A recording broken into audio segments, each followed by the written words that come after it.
This college football picks week 10 edition of the Sports Gambling Podcast is brought to you by Underdog. Underdog's hooking up new customers. Play just $5 and get $100 in bonus funds when you sign up with the code SGPN.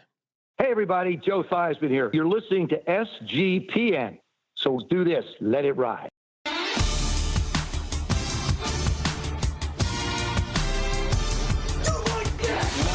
Cox. He's one of those guys who will get penetration. Over. It's a baby fucking wheel, man. San Diego Superchargers. Now go home and get your fucking shine box.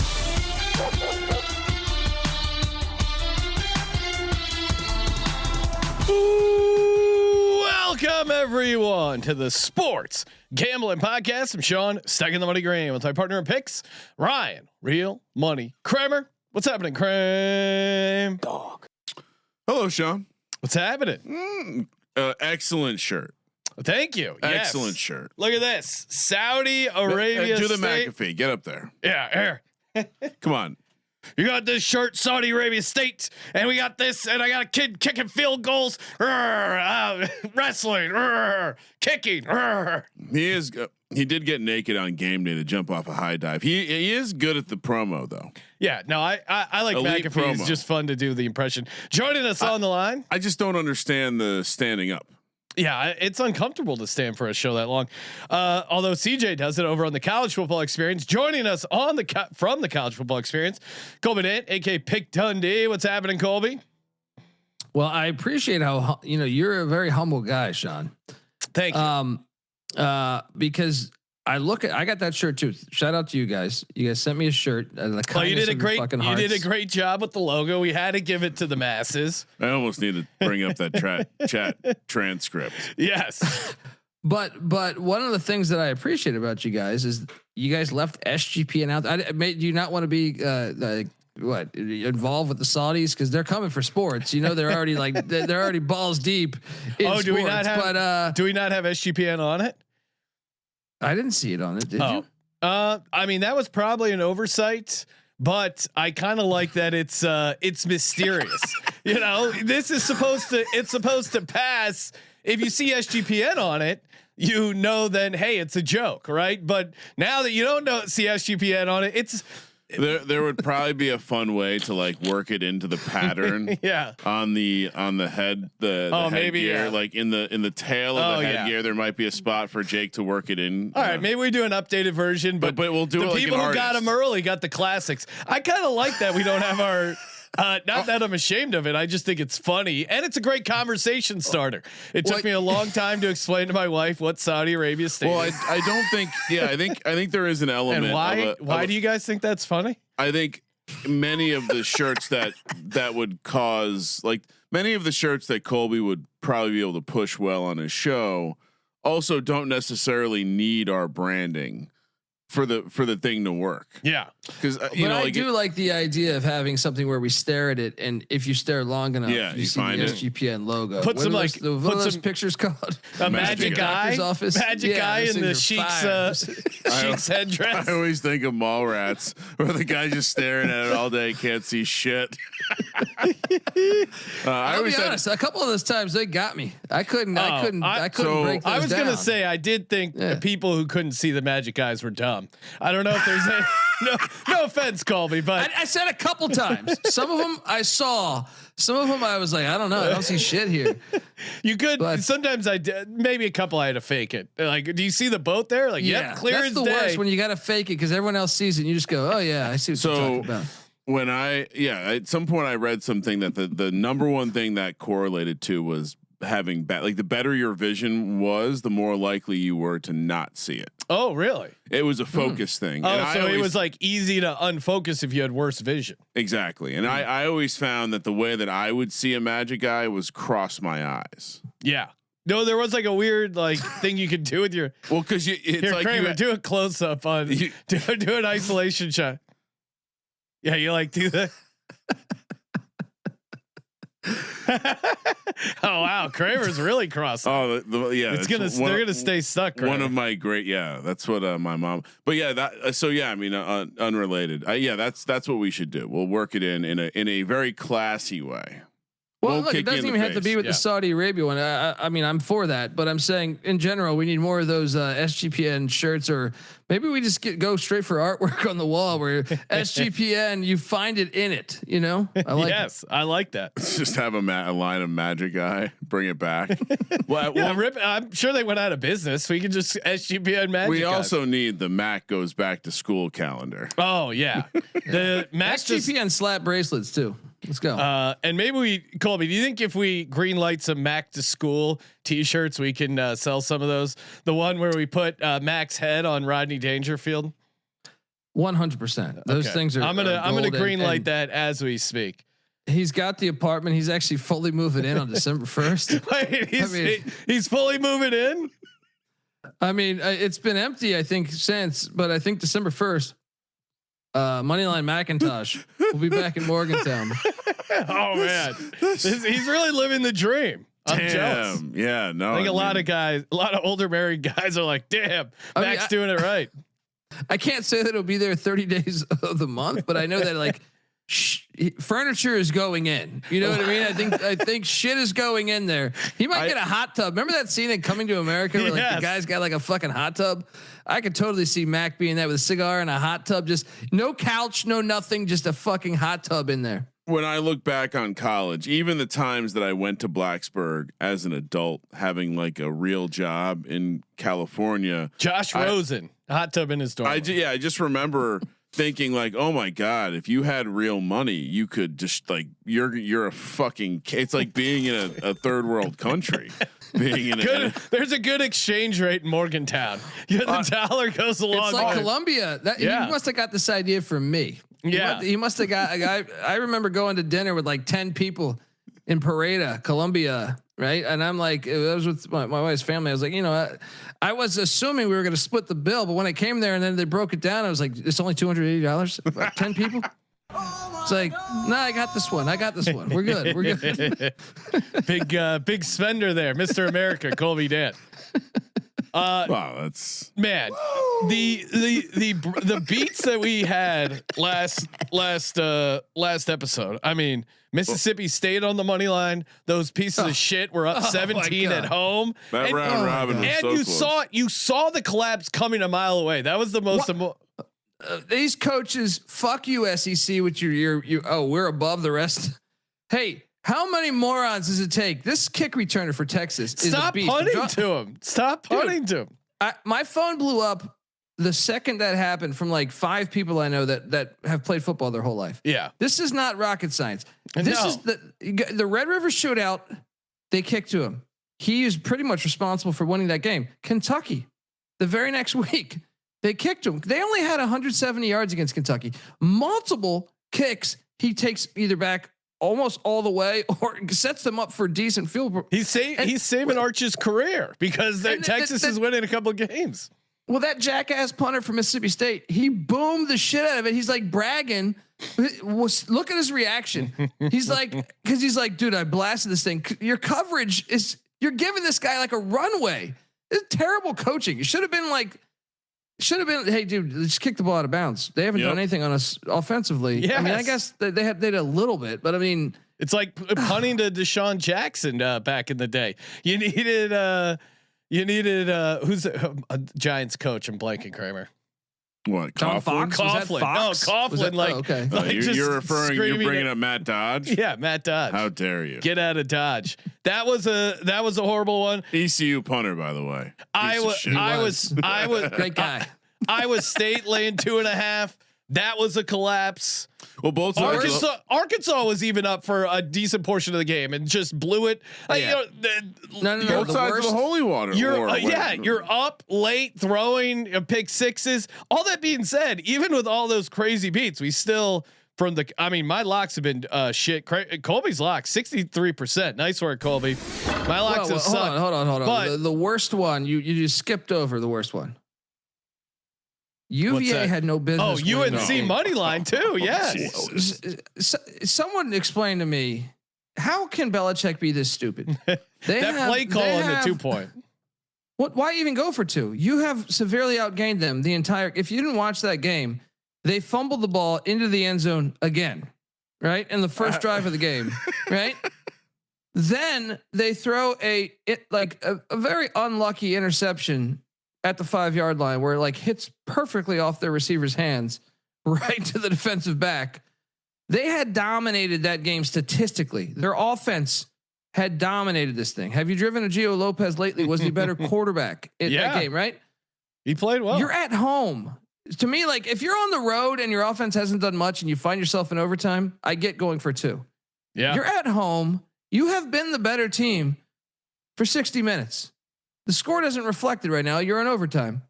Why are you going for 2? And then also, when you go for 2, why the fuck are you throwing that play needs to be it's the HB in the flat, right? That was the play.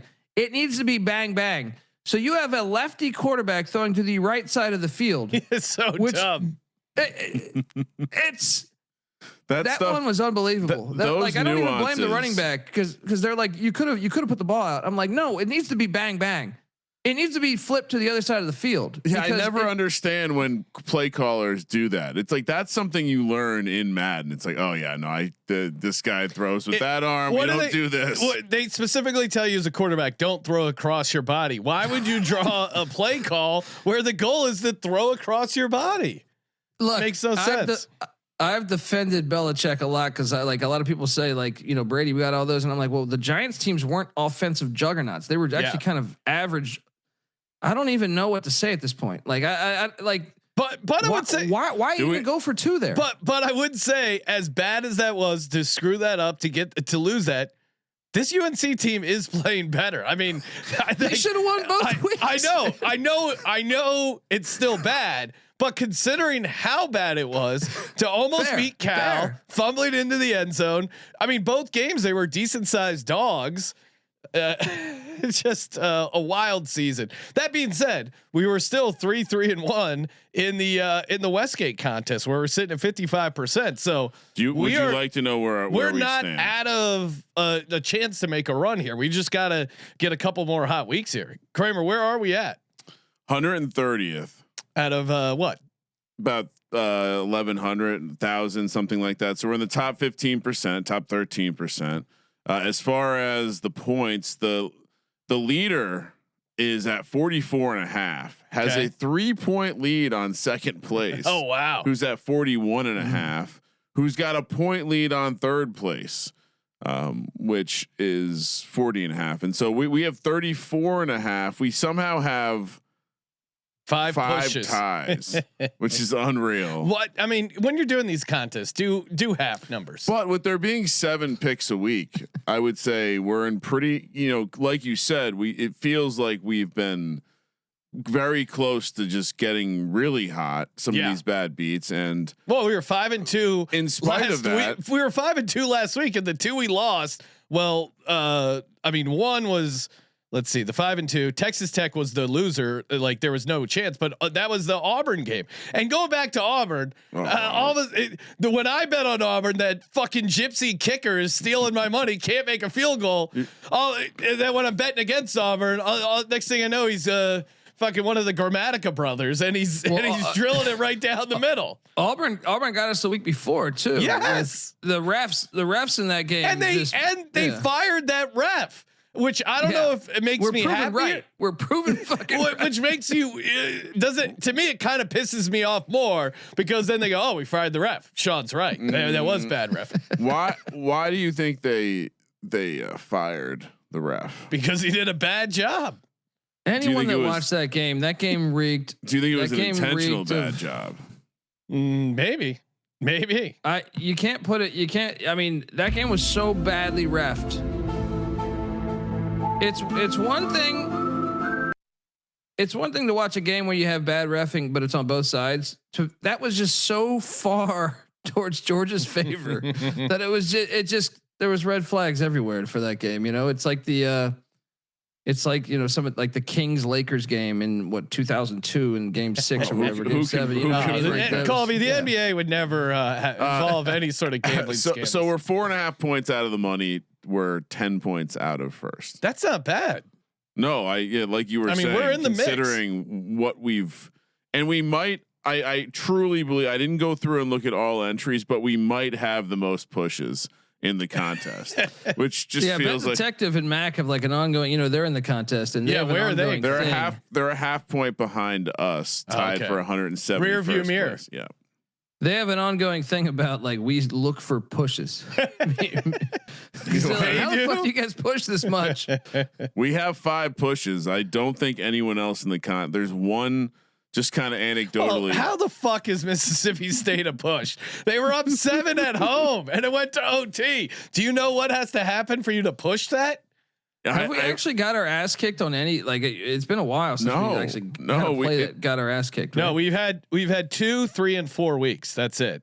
Those are our worst. But I'm saying like the actual game, because I feel like most of those games have been pretty fucking close. Oh, we've had a couple where it's like, oh, okay, that was just wrong. But well, like the Texas Tech, you know, when we didn't realize Sam Levitt was playing, that kind of stuff. But for the most part, Texas Tech still had the lead with a minute left. I know that number, they weren't close to the number, but I'm saying that was a good game. Pick 6 there, you know, and something. We've had a 3-3-1, a 3-3-1, a 3-3-1, and a 3-2-2. I mean, those, like you said, the bad weeks were 3 and 4.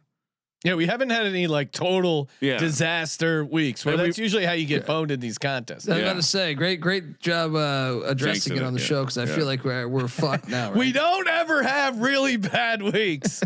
I said to Kramer, I go, and again, this is all gut stuff. Like I love in college football, college basketball, I've done best with like situational handicapping, let down spot, get up spot. And it's been great for the Friday night underdogs who have been live.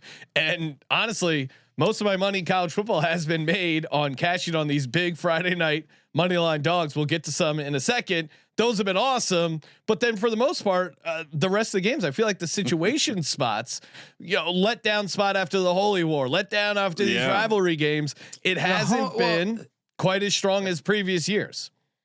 Yeah, true. But just college compared to pro and whatever sport you're comparing it to, I just feel like the home environment is such a, especially now that you have this, like all these conferences going cross country, like Virginia Tech was, I know that game was ridiculous. But we were on the VSiN show live when Kramer just crashed out. Well, all right. In response to one of the roughing calls. No, that's not what I freaked out on. First, the roughing the passer happens. It's a 3rd down and goal. It's about to be 4th and goal from he has the ball. He gets tackled. He fumbles the ball. They do recover the fumble. They call a roughing the passer. So instead of 4th and goal from like the 7, it's 1st and goal from the 1. They score the touchdown. All right, we've moved on. That's the worst. That's the worst roughing I've ever seen in college football. That was after Virginia Tech kicks. It was he had the ball. He fumbled, and he hit him right like square with the shoulder. Then after Virginia Tech kicks a field goal to take the lead, Cal is looking to tie the game with a field goal, and they miss. Oh no, I'm sorry. The game is tied. Yeah, so they're going down, and they get into field goal range with a great catch by the receiver to like the 30-yard, you know, just on the fringe of college field goal, and this ref. Deep throw. You see him. He winds up all the way from the fucking end zone to throw a targeting. So they overturn it. Thankfully they review it. Then my outburst on live on the air was in overtime when they tried to do it again with another targeting. It was Colby, have you ever seen a game where they overturned, like they had 2? That was 3 of the worst calls, and to think, I mean, at least they overturned it. To think, one of the best things they did was make it everyone's reviewed. Now. Yeah, you're it's right. mandatory, You're right. But to me, there hasn't been a targeting this college football season that I agree with. That I've seen. Me and Mac just talked about this. No, I'm serious. Like, there's There has not been one like last year. There was one in Pitt, Boston College that was like completely vicious. That I'm like, okay, that is targeting. I don't think there's been one targeting this year. Anyway, when does the pendulum swing back, guys? We were just talking about this on the college experience. Yeah, political swings go back and forth. When does the fucking pendulum swing? We overreacted to this shit.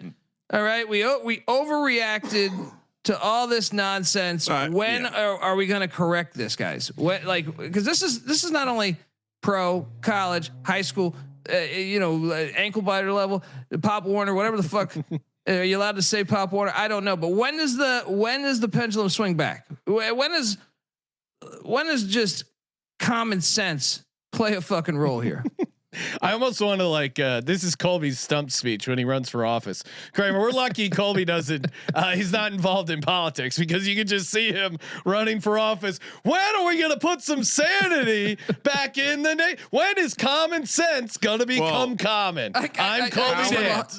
Common sense for the common sports fan. How many states do you think Colby could win some sort of like House of Representative seat just based on fixing the kickoff rule, conference realignment? No, just based on getting rid of targeting. Oh, you would clean up in the Smash South. Play. I mean, Tommy Tuberville clean up everywhere. Yeah. I think Tommy Tuberville gets to know where the aliens are now. Yeah, Tommy Tuberville gets to know secrets of the government because he was a good football security coach. clearance.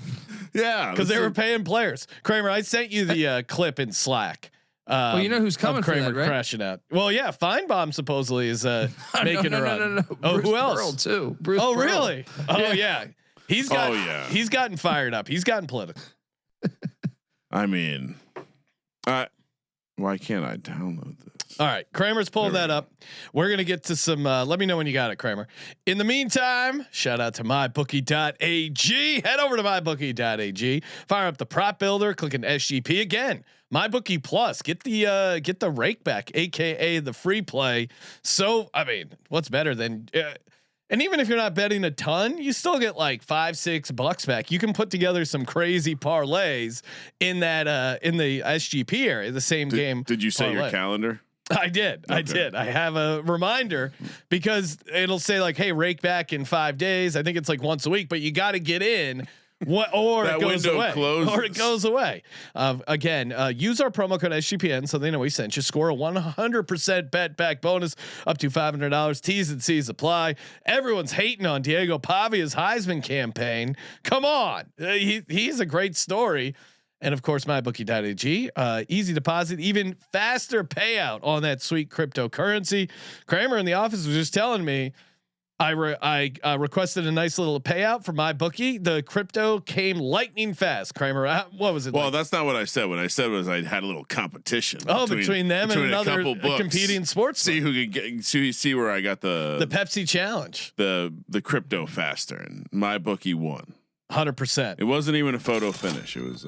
I'm telling you, if you're cashing out, they'll get it to you quick. And again, terms and conditions do apply on the bonus. MyBookie.ag promo code SGPN. We're also brought to you by Novig. Novig also very quick payouts and a great option, especially depending on your state. You got California, Florida, Texas. Great way to get in on the action, and because it's a one of these exchanges, you can get some great prices over on the Novig app. Use the promo code SGPN, get you a nice bonus there, and they got great boosts. I'm looking at a 20% NBA boost.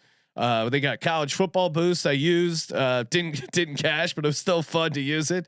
So many ways to win, and again, use our promo code SGPN where you spend $5 and you get $50. Download the Novig app, available in 35 plus states, and use that promo code SGPN so they know we sent you. Kramer. Yes, I think things are delayed or something. Maybe it's because I was putting this video in. I think it's going to be easier if I just show it like this, Sean. Okay. Pulling it up on the old. I'm going to pull it up on X. The man in the box, I believe, posted it. But I mean, I had a fix, or I had an idea for how to fix the targeting problem. I don't even care what happens. The ref don't call it. Simple. Don't call it is one angle. Let me switch over to here. Yeah, okay, here we go. But what if each ref got one targeting flag, And once you throw your targeting flag, if you're wrong, you don't get to throw any more targeting. One flags. per season, I think Colby would agree to. All right, yeah, like it's like a different color flag, you know. And once you throw it, if you got it wrong, you don't get it back. All right, here we go. And then Targeting. Okay. Okay, here's Kramer's live crash out. 49-yard field goal. Unreal. I mean, I don't at this point I don't even care what happens. The refs, the blood is on their hands. One of the worst. If you didn't see it, pull up the highlight. One of the worst roughing the passers you'll ever see in your life. Yeah, we can all tell you don't care about this. I don't care at all. By the way, you keep going on this diatribe. Yeah, and clearly doesn't care at all. Can we move on? I don't care at all. And Kramer's losing his mind. They did it again. They're calling targeting again. Are you kidding me? No. Is Kramer still talking about the game he doesn't care about? Right there, is that what he's still talking? He's losing his mind about this game he doesn't care about. CJ, what are we doing? Oh, this Pleaser's got him excited and agitated. Oh my god, I can't do this. That's not targeting. Wow, that's not targeting. That is a bad call. Wow, refs are terrorists. They really are. Horrible call. So I apologize. Patriots, Colts. Great transition. Thank you. But I got right back into it. And no need to apologize, Ryan. We were on the right side. Tech got home. I was ready to give you guys. How great was that I was cover? ready to give you guys shit for talking me into Tech. My instinct was to take Cal, but you guys were right. Never in doubt. I got that tweet. I could see the sarcasm in the tweet. I could see that sarcasm in that tweet. By the way, I did say I said thank you to you guys for putting me on the right side. Yeah, I didn't time. I was on. Let's look at that timestamp. So, let's look at that timestamp. I don't think that was. I figured it was multi-purpose. Either it was sarcastic and I'm making fun of you guys, or if you do pull it out, then I'm genuinely thankful. So either way, I'm covered. Oh man. So I'm sorry. I was just looking. I was looking for a timestamp on that. Thank you. All right. Anything else you'd like to discuss before we move on, Colby? We just need some law and order. Like, you stop calling these things, man. Like, what are we doing to the sport? Like, I don't even understand. Like, you would think it's and the worst part are the announcers. Yeah, these announcers are that's the worst part. Is it's like these spineless souls, right? They just refuse to address the elephant in the room because they're fearful for that. You can get laid off. Like, please have fucking some just personality. What state? Yeah, I was gonna say I didn't have audio. I only watched in clips afterwards, but I did get the sense that the Hokie broadcast they did take some issue with the roughing the passer call. Maybe I'm mistaken. I have a rule when I run: no quarterbacks on the microphone, because quarterbacks that are the ones that can benefit from this. They're going to be the ones that this is the meeting. Like, hey, if you guys don't mention anything, these quarterbacks are going to continue to get paid ridiculous contracts. We'll look out for you too. You got a career in broadcasting afterwards. You got a fucking career in broadcasting. We'll get you in some of those, what is Broadway Joe is doing some Broadway Joe and Joe Theismann have been doing this goddamn what is it? Cialis. I don't know what it is. Like, they're doing something. All right. But it's just, don't trust the quarterbacks. Don't put them on a microphone. It's the worst thing that's happened to America. Med-liminal, I think, was the Joe Theismann. No, that was the medical billing. I think you're referring to Nugenics, and that's the boner. It's our boy medicine. Doug Flutie and Frank Thomas. All of it, dude. If you open up your third eye, all right, open up your third eye, all right, because these it's a pandemic going on with these quarterbacks on a microphone. Please, if you're listening to this, Fox, don't put the quarterback. The problem is that they're in cahoots, man. So it's like we gotta. I don't know what we need legislation. We need legislation. All right.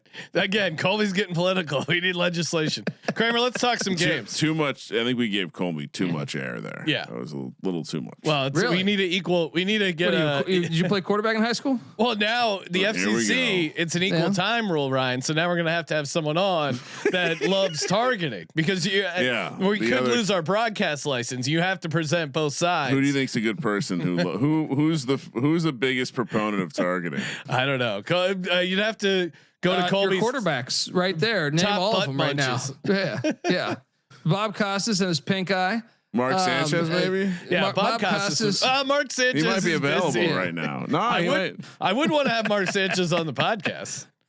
I mean, it seems like he's just gone back into doing stuff, like just moving on. He survived, thankfully, and he's moved on. All right, let's hop into the slate. Let's see, and hopefully Colby got the numbers right. Chat will let us know if he didn't. First up, Thursday night football, 4:30 p.m. here on the West Coast. We're heading to San Antonio, Texas, where UTSA and Tulane face off. Tulane laying 3.5, -190 on the money line. UTSA +160, 55.5 is the total. I think the last time we talked about Tulane, we were on the wrong side, and Retzlaff made us look silly. If I'm remembering correctly, Colby. I think it was a push because EC we got the worst of the number. Oh, was it? Yeah, it was a 7. Tulane was a push. Yeah. I think it was a 7 point. Yeah, I am an East Carolina fan. Guys, this is a great spot for UTSA. Yes, because Tulane's got Memphis on deck, and they're right now those are the odds-on favorites to play for the Group of 5 playoff. Like Tulane, I think is odds-on number 1. Memphis number 2. I think JMU is 3 or 4, right? Depending on what book you look at, but. This is an interesting spot because both Tulane and Memphis hit the road against teams that are kind of average by definition of their record. I think UTSA is live here. And let's be honest, Tulane looked like shit the past 2 weeks. ECU should have beat them. Army should have beat them. They got very fortunate with the Army game with a deflected pass touchdown. Yeah, like I mean, not even like I'm with you, Colby. I think this is a massive get up spot for UTSA here as a home dog. You know, you look at their advanced stuff. The yards per play for UTSA defensively would be their weakness, but I think you could mitigate that a little bit on a short week here with a possible look ahead spot for Tulane at home. Short week at home Thursday night. My model has Tulane at -2.5, so we're getting 3.5 here, Ryan. That is a fire. Really? That's a play on here for the UTSA Roadrunners. Meet, motherfucker. I like him here catching 3.5. Kramer, what are you doing? The betting splits would agree with what Colby is saying, that this very much looks like a trap spot. Pros versus Joes, and pros will be on UTSA like us. Yes, fellow sharps. Let's go. Fellow sharps. Next up, heading to Friday. Sean will be out in Vegas, so hopefully we like the dogs here. They've been good to us. Although we did cash with the Hokies last week. Heading to Houston, Texas for Memphis, laying 13.5 against Rice. Oh, I see what you're doing here, Colby. You're setting up another nice situational spot, even though Sean. I even sent you tape on how great. Oh, they're a fun offense. And Sean, even though Sean said the situational spot is dead, we're gonna start the show off by taking 2 strong situational spots. Rice +430 on the money line. Memphis -650. 49.5 is the total. Well, hold on, Ryan. Also, I think our camera's not. No, it's not. You didn't merge us. I'm sorry. People are missing half my body. Look at this. I don't go to hot yoga for nothing. Yeah. A shout out to Stephanie. I'll say this, Ryan. This to me is it a good situation spot? Sure. But this is also the advanced numbers back it up. I got Memphis only as 11.2 favorite on the road. That's what your model has. But this is just a common sense. One, it's Friday night. They're a massive dog. Yeah. These have been live all season. It's way more fun to bet the dog. Yeah, and Memphis is looking ahead to Tulane and triple option on a short week. This Rice offense can cook. I think it's crazy that they're getting 13.5. I will be live on the money line here at +430. Colby, I assume you're taking the road favorite against the triple option team, right? You love Memphis here, huh? Yeah. Look, I mean, guys, I sent you the tape. I don't know if Kramer. I know you got. He doesn't grind tape like today. I do. Is that code for you sent me something that you want me to show on the? Guys, honestly, if you like, watch this. This is year 1 of Scotty Abel. I can't wait for like year 2 and 3. But like some of the shit they've been doing, and they were doing it at Davidson too. But like, I guess Davidson, like some people would make fun of it because it looked like you're like a fucking high school stadium or something. So like this is harmony, man. What you're watching is like now. The thing is, you can't get down early. That's the only thing, because he doesn't have the personnel yet that really fits it all the way. And it's going to. But I'm on like Rice, man. I took him last week. Battled the bet detective. Yeah, there's a stray for you, bet detective. Right? They beat UConn outright. Yes, please show. Here's a clip Colby sent. And shout out to Coach Dan Casey. Great follow on X. He's great. You guys know I love Scott Abel and the spread triple option they're running at Rice. This is nightmare fuel for defensive coordinators right here. They go tackle over, so backside tight end. It's going to look like triple option this way. They're going to release the back through the B gap on a wheel, and this receiver here is going to run kind of like a shallow leak. This is just a nightmare for defensive coordinators. Looks like option, but you got to defend the backside wheel. 75-yard touchdown for Rice. Unbelievable play design, execution. Big time touchdown for the Rice Owls. Yeah, Memphis doesn't want to see this on a short week. Well, and with Tulane on deck.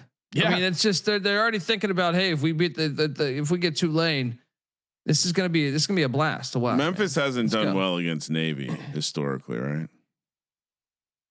I feel like they've actually started to win a couple of those, but I think Navy still covers.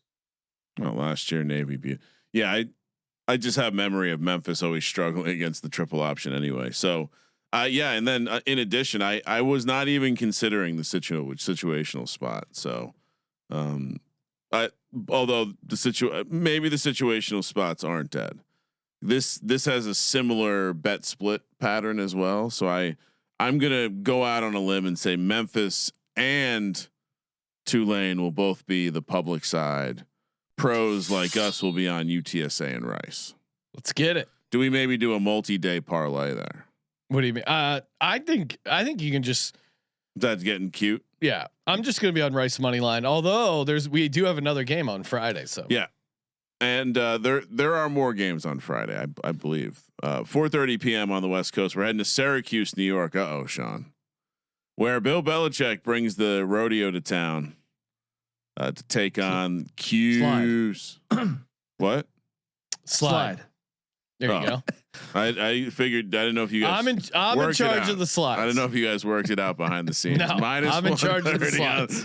Syracuse minus 130, North Carolina plus 120, 45.5 is the total. Yeah, I mean, Sean, you like the dogs on Friday night. Yeah, but I have a feeling you're going to make an exception here. You're wrong, Ryan. Give me UNC.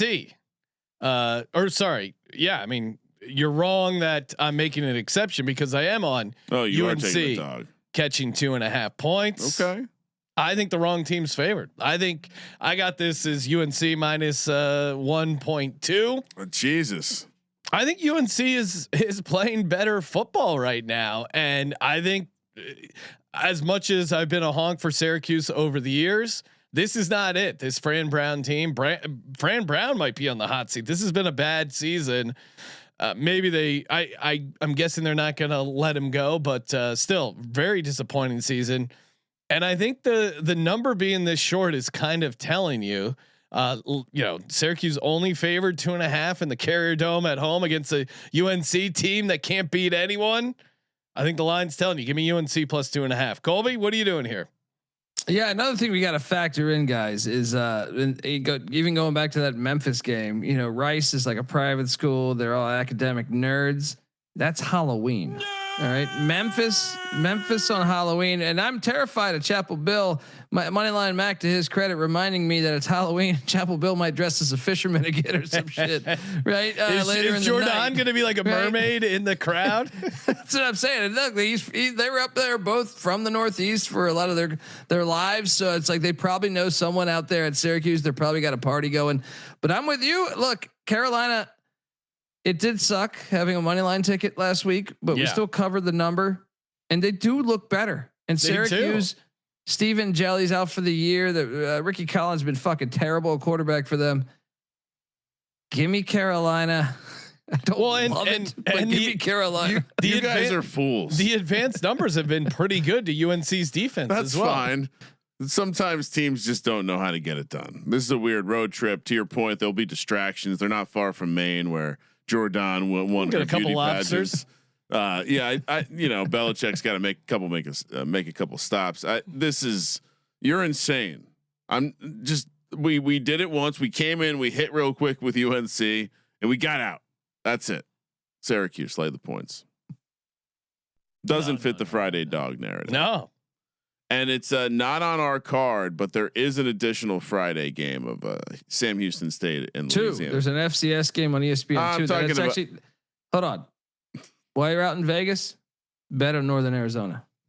All right, got it. Northern Arizona. Yeah. Are we taking Sam Houston State on the money line?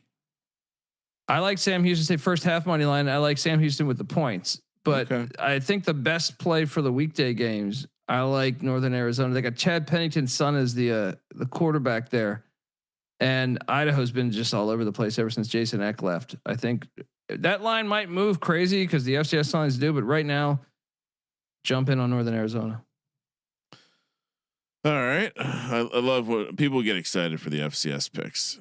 Next up, Army, Air Force. Ooh, this is dicey. Saturday morning, 9 a.m. Colorado Springs, Colorado. So Sean will have. I'm sure Sean's new model has elevation built into it, but I'm sure we'll have an elevation update here for Colorado Springs. Air Force -1.5, -115 on the money line. Army -105. 48.5 is the total. That feels like a high total. Well, I think this is what's great. I think there's a ton of value in the under because I mean, Air Force defense is historically bad, right? Like they have like what are they currently one? They're last in the nation in pass defense. But I mean EPA per pass 136, EPA per rush 136, available yards percentage. Yeah. When they played Navy, they had a fourth quarter lead. They probably should have won that game. They only gave up 34. And Navy actually passes a lot under the Drew Chronic offense at Navy. For a triple option team, they actually pass. It's smoking about weed. Yeah, they actually pass better than I would say. I think this game will be even less points because Navy was able to exploit the safeties of Air Force. I don't know that Army is that efficient passing as Blake Horvath and Navy. So I think the under's even better in this spot, probably than we've seen in a while. I know a lot of these ones go under, but I think the numbers they have to set it at. I think there's great value on the under here because I don't think they're just the Army's all over the place with their quarterbacks too. Well, Colby, we're a sides show. You can take your totals to your 9-hour marathon shows. What do you think of the side here, Army or Air Force? What do we do? I'm on Calhoun and Air Force. I feel like they're 2-5.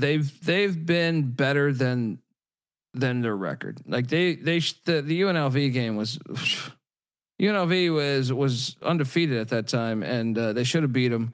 They've let some of these teams off the hook. The Navy game, at some point, your team will start to learn how to win these close games. It's a rather young team that he has, but you know they've been in a bunch. The Boise game even got away from late. They were in that fucking game. So like I'm gonna take Air Force to get Army here. I'm going Army. I see the case for Air Force, but Colorado Springs does have elevation here, 6,033 feet. And if Air Force was a dog, yeah, I'd be considering it. But it's crazy to make this Air Force team a favorite against anyone, especially another Service Academy and Army.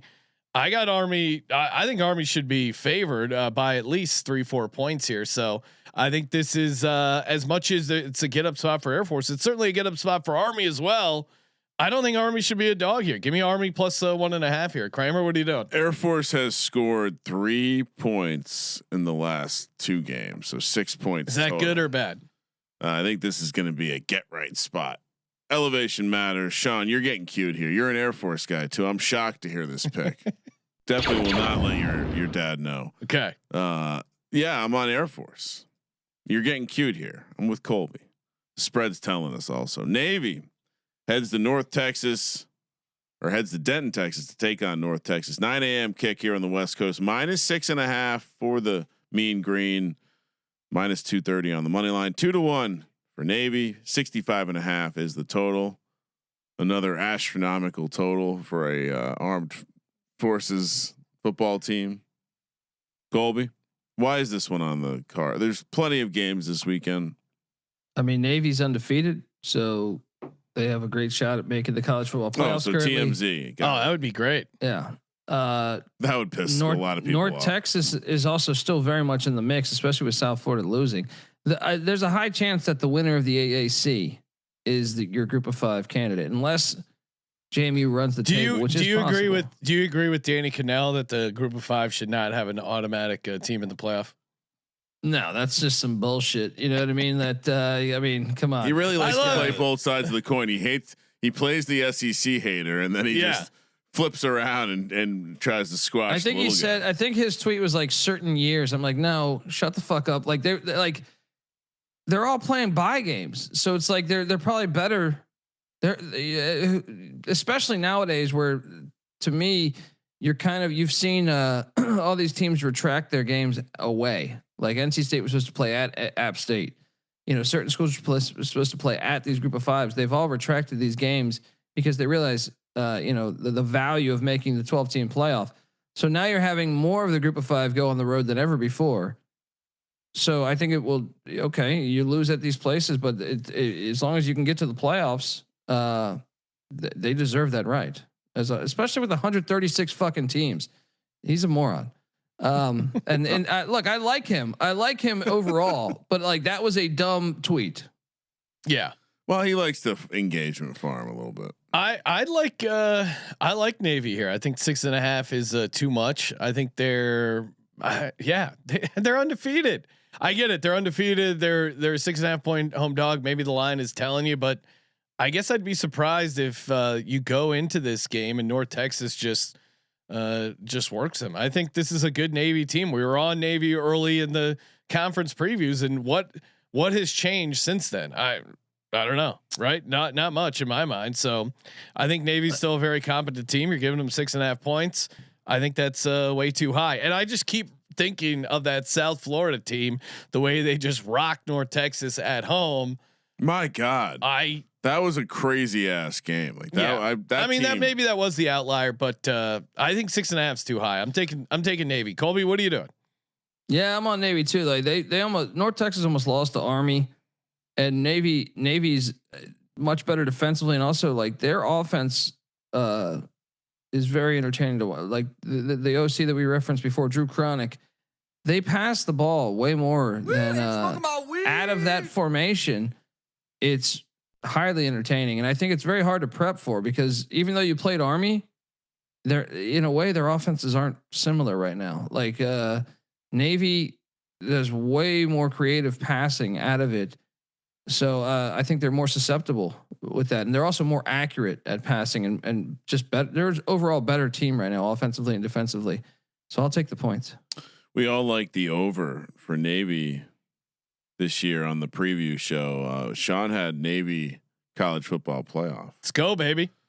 In case you forgot. The only thing that scares me is Notre Dame's on deck. Kramer, right? What are you doing in this game? I mean, the gambling instincts, the alarm is going way off, because why the hell would North Texas be laying the points here? But yeah, I'll take Navy.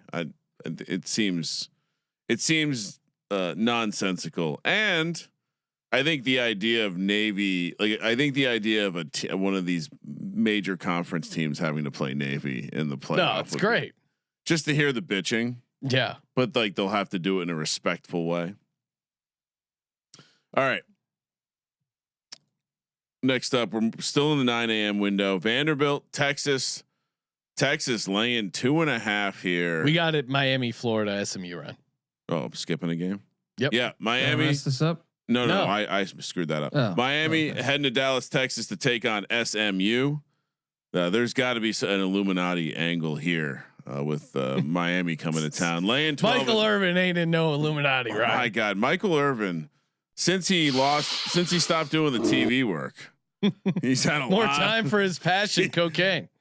His energy levels are very high right now. -12.5 for Miami on the road here. -500 SMU +360. 50.5 is the total. The SMU donkey is very alarming. Why'd you find a donkey logo? That's not a horse. No, that's I a thought it was donkey. John Elway. That's a donkey. That's 100% a donkey. I'm gonna take SMU, guys. I mean, Miami has barely fucking been on the road. They went to Tallahassee. That was it. First time they've left the state of Florida. That's ridiculous. All season. November is the first time you do that. That's kind of crazy. SMU's coming off an embarrassing loss to Wake Forest. That game was hilarious. If you didn't watch that game, Oh my goodness! Classic That look game at was spot.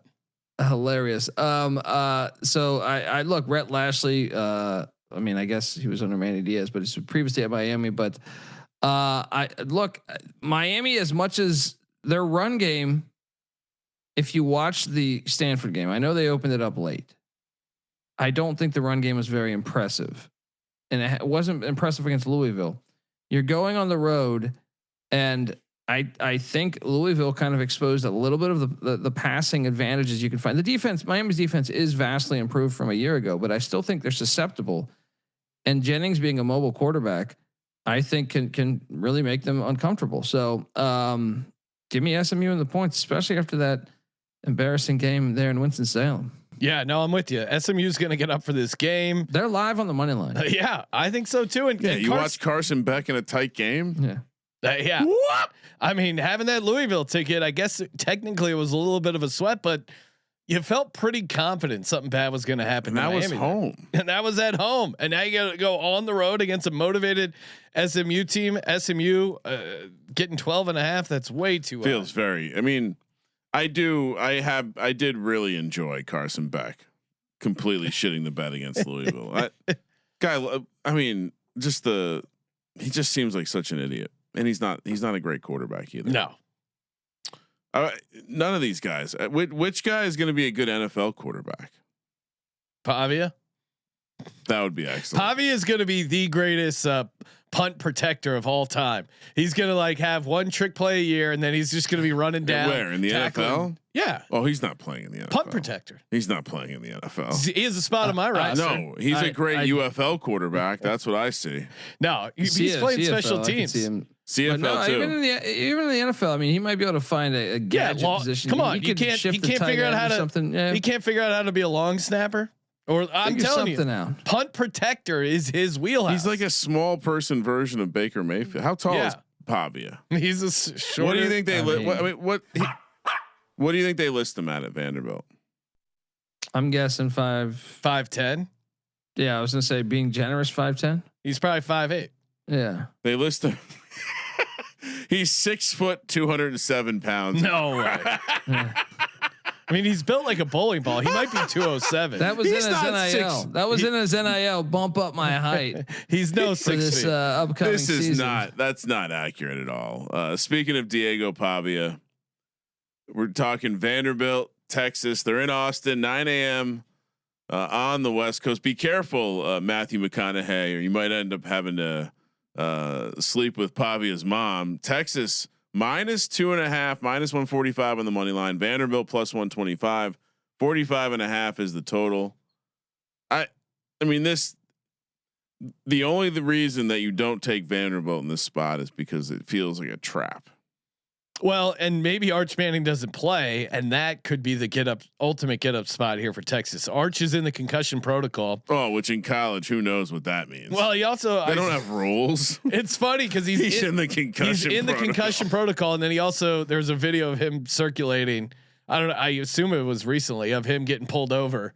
So he's got Uncle Eli's curse, huh? It's funny to think of him in the concussion. To tip him back a little bit. Concussion protocol. Also, people forget about how cool Eli was in college. Loved booze. I'm with Jerry in the chat saying Pavia could play a Taysom Hill type role. If Taysom Hill has a role in the NFL, Diego Pavia has a role. He is a roster spot on the Eagles. You're being disrespectful. Officially invited.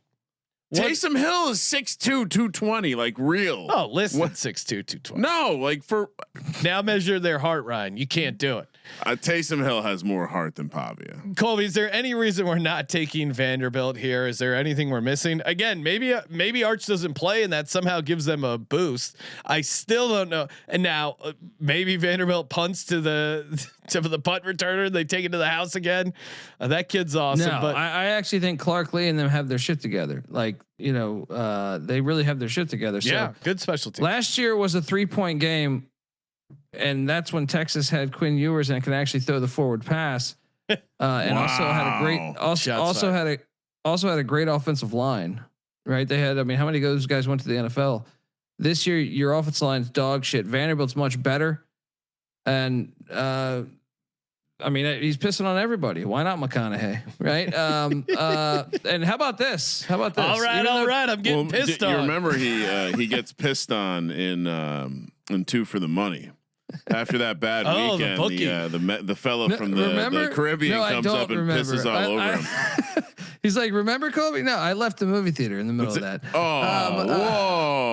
Whoa. Great gambling movie. Pacino, McConaughey. And we great reason to check out the Patreon, sportsgamblingpodcast.com/Patreon. Not only do you get access to all our sheets, the weekly pick'em $100 prize, and the bonus episodes we do once a month there. The one we did about the guy that is the Two for the Money is based on, where we released the interview, which we had never released on the podcast. Only interview we didn't release normally. We do a breakdown with CJ. Very funny. Check that out.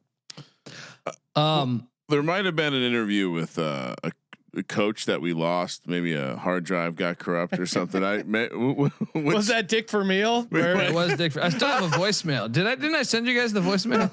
The lost Dick Vermeil interview. Hey Cody, we got to do this interview. That's the best part. Interact with him for a week. As Cody, we gonna do this? He's 5 minutes me a early. Voicemail. Hey Cody, we're doing this thing now or never. All right. And I'm like, we agreed on 4:00. He's called me at 3:50. He had to go to take care of his winery.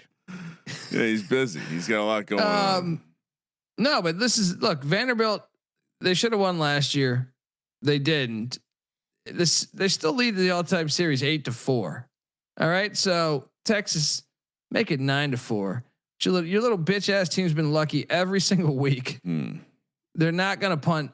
They're not going to punt to what's his name? And Vandy wins 21-16. Let's go. Yeah. I don't know. How do you not take Pavi as a dog? Texas has a good defense. They're at home. It's a trap. I'm taking Pavi. That's the reason. Is their defense good? They let up a lot of points to Mississippi State. Yeah.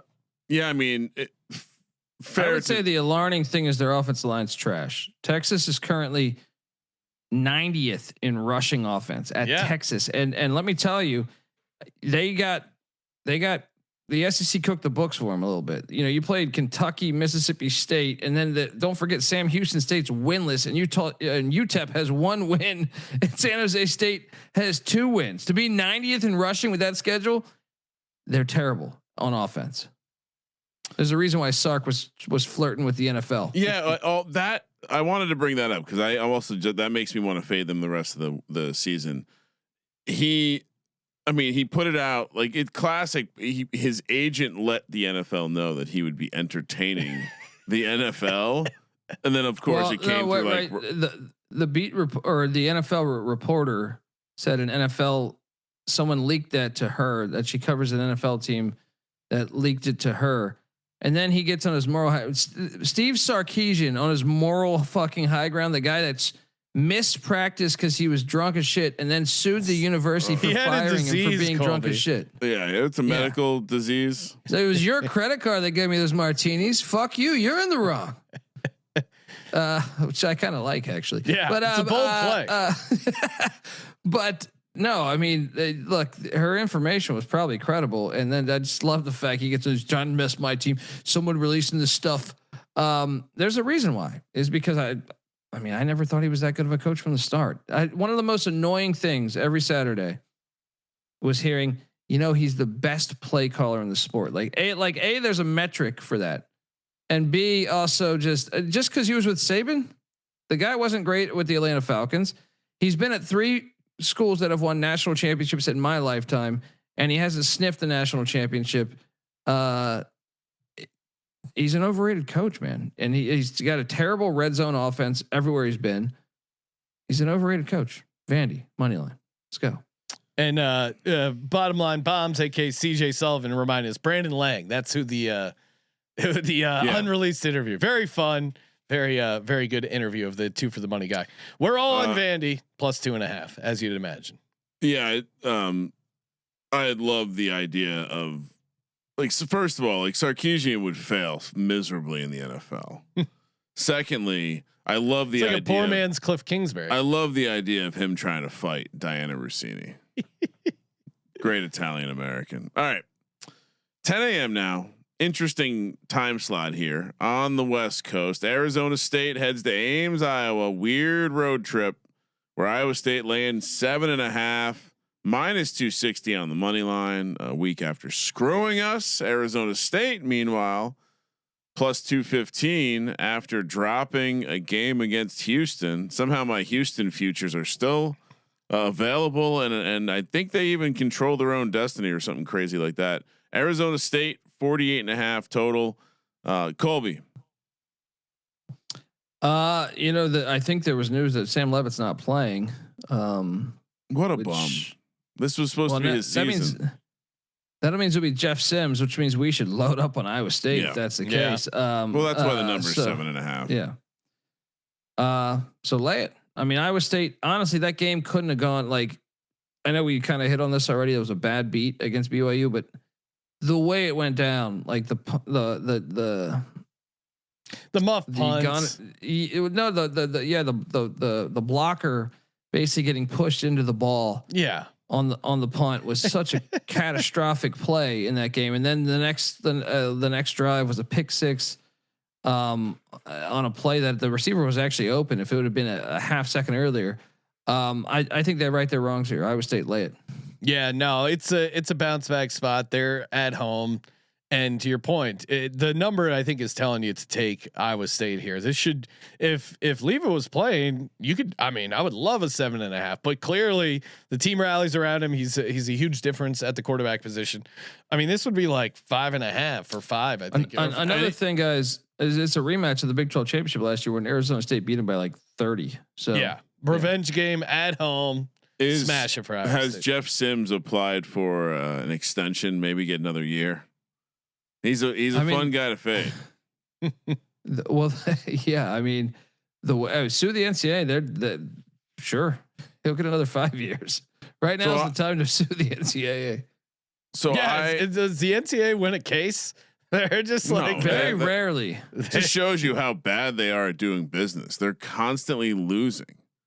On our Thursday basketball show, that one is, it's like a, and then is the most fascinating thing I think to the sport is all the players that played pro in Europe are now complete. I'm talking about like 24-year-olds. Yeah, no, there's, and of course, a good reminder, college basketball tipping off soon. We're going to be doing shows covering college basketball on our Sports Gambling podcast, but obviously check out the College Basketball Experience daily picks podcast, getting you ready for the regular season tipping off. And to your point, like G League guys are now playing in college basketball. It's insane. I saw, was it Izzo talking about it? It's all these coaches are like, Kelvin Sampson. I mean, well, what it does also is like you're previewing these teams, and I know we got to get to it on Thursday, but like every Power 5 school has multiple guys from Europe that are like 24. So it's very hard to project because I'm like, you don't know. It's like, what is this Croatian league? What is this league? What is this league? Is it good? It says he averaged 30 points a game here. I have no idea if he's good though, or if it's, but I mean, I can tell you this, it's got it just going through every team. It is having a huge impact on the sport. I think the number one thing we'll see from that is just guys who are ready.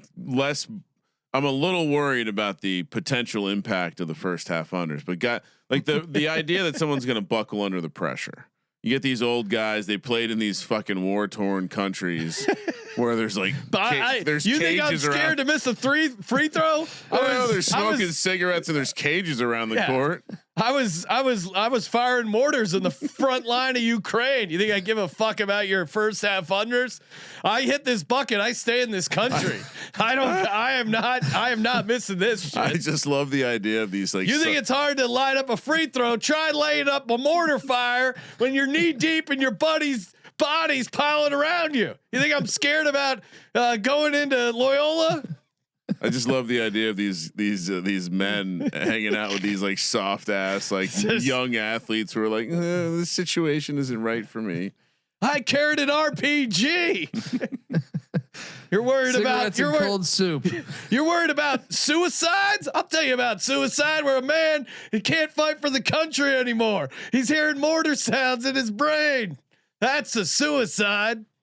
Honestly, though, you look at each roster, man. I shit you not. Good transition. Each roster is like minimum 2, but like I loaded up Illinois roster yesterday. It was like the whole goddamn roster is Europeans. Like I was like, I have no like. How are you supposed to project this? We need to have the European NBA gambling podcast or whatever the fuck leagues these are, because I have no idea how to deduce. It's never been harder to cover a team. I'll say that. And I believe that tying this all back to football and Pavia, I believe the lawsuit that Pavia won essentially established that any college athlete now no longer loses eligibility years for anything beneath Division III. So junior colleges, NIA, whatever that, all of that stuff essentially doesn't count against your, NCAA eligibility. That would be awesome. You're going to have some like guys from the pros. If they wash out, they realize, oh, hey, because of this lawsuit, I got a couple of years of eligibility. Why can't I come back? I mean, it's bound to happen. At the way we're looking, it's bound to happen at some point. Well, like Chad Johnson just played, or I'm trying to think of like guys who. Well, just J.R. played. Smith went back to school for golf. Yeah. Chad Johnson, Steve Smith were at Santa Monica Community College. Yeah, that didn't count against their eligibility. He might be eligible. Sean Kemp, with the Sonics star was. Well, you think about the Trinity average Valley, yeah. The average basketball player definitely has eligibility. Yeah, and there's probably guys who recently tried to go pro. Bad idea. Maybe they come back. I mean, I think we're not far from these basketball players, just like football, from being like some form of employee. It's going to be hilarious. You're just it's worth a shot to sue at least. You know what I mean? It's worth the shot to sue. Well, here's the part that it gets worrisome. What if you get to a place where there's no limit on how many years you can play in college basketball? No, there needs to be an age limit. The sport is like Izzo and Sampson are correct. It's like these morons are just afraid of litigation. Going back to our targeting thing, we need some of the older people on the planet need to say, no, this is the fucking rules. You sue us. We'll see you in court. Like, this is the rules that we established. Make them sign for this shit. And like, someone's just got to stop. The greed might get in the way, but yeah, I mean, I'm with you. I think the problem is when you start talking about employment and setting an age limit. That's the exact reason why like unions and shit were created in the first place. All right, Louisville heads to Blacksburg, Virginia, to take on Virginia Tech, noon Pacific. Report from Blacksburg, boots on the ground. My parents recently were driving through.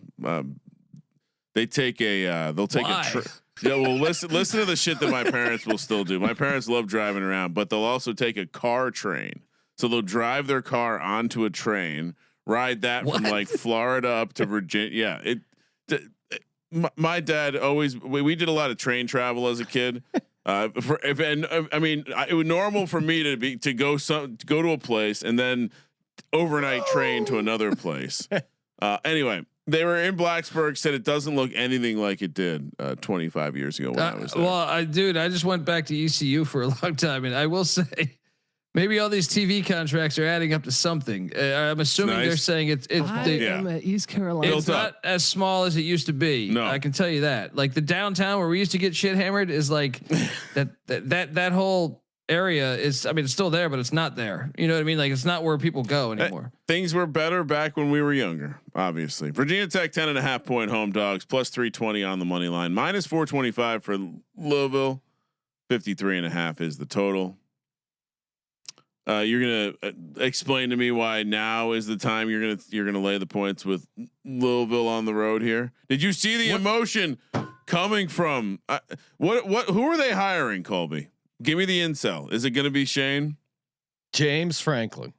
Well, that's the problem, right? Everyone's having a pissing contest, right? All your alumni and everyone's.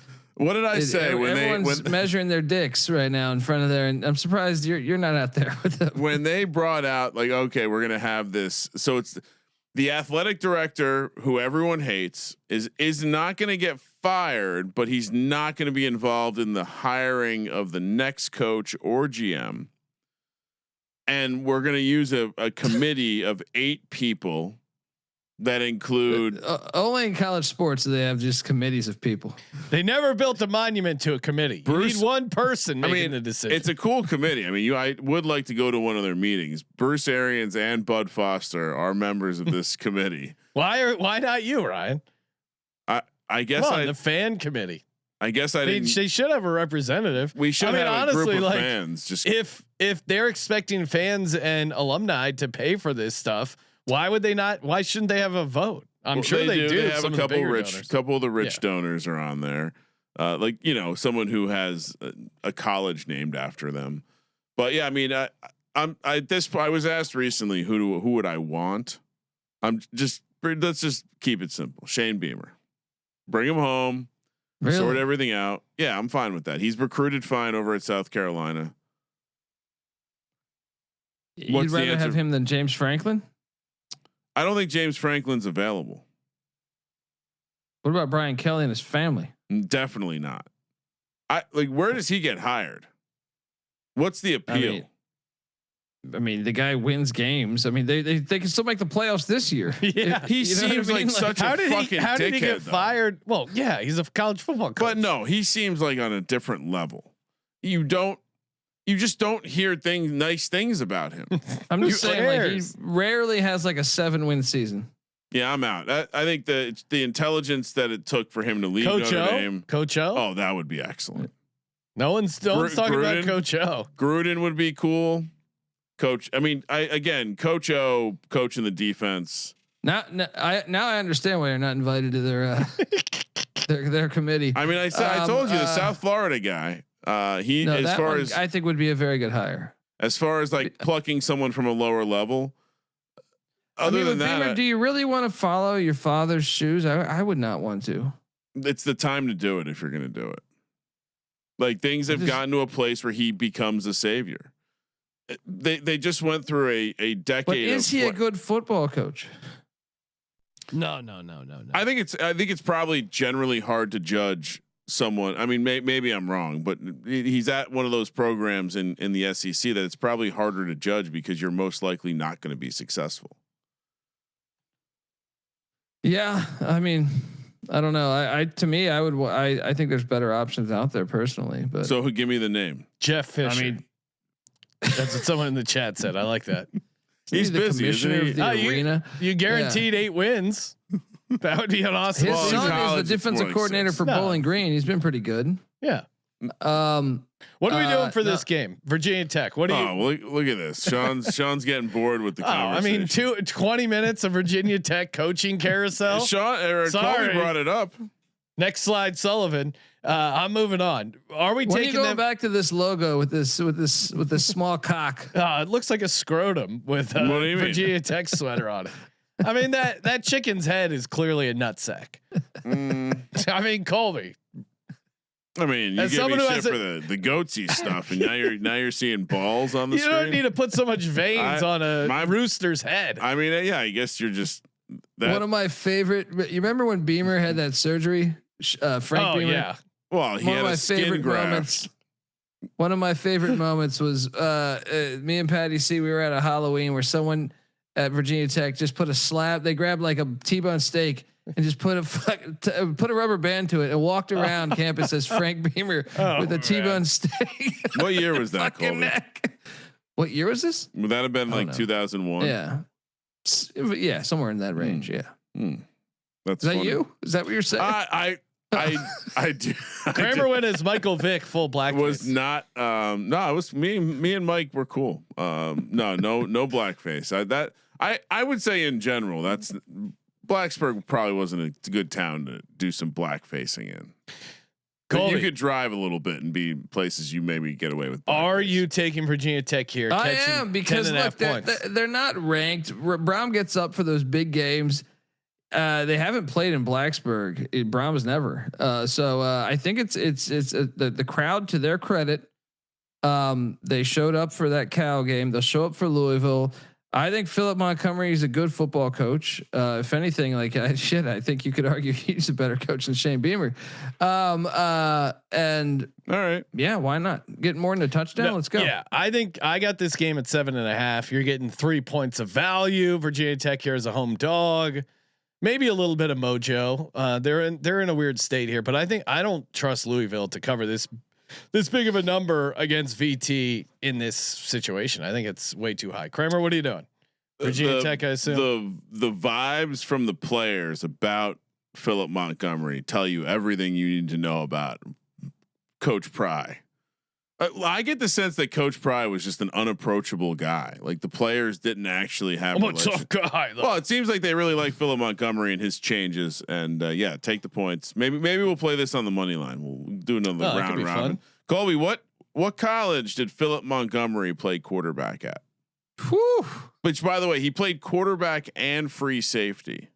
Oh gosh, that's when quarterbacks are quarterbacks. 1990 to 1993. This whole operation. My whole point is that those are the quarterbacks that should be on the microphone. Philip Montgomery. Okay, he played for. You like this guy? He's from. I'll give you a hint. He's from Dallas, Texas. Ooh. I'm assuming it's not a big school, so I'm going to say Stephen F. Austin. Close. Tarleton State. Ooh. They're really good right now. They're number 2 in the FCS. Let's go. Throwing Who's a number ton 1? of money in their football program. North Dakota State. Oh, of course. Another noon kick here. Texas Tech, our Red Raiders. Which, by the way, that who are we blaming the mush job on the future?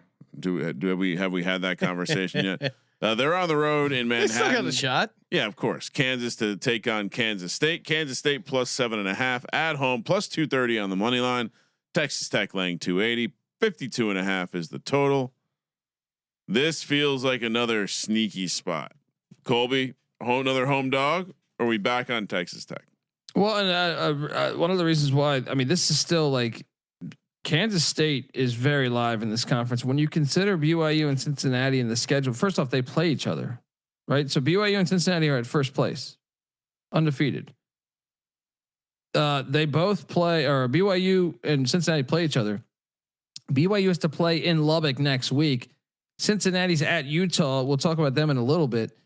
I don't think just because you see 2 5-0 teams, I personally think one of these 3-2 teams is more likely to make the Big 12 championship than one of the 5-0 teams right now.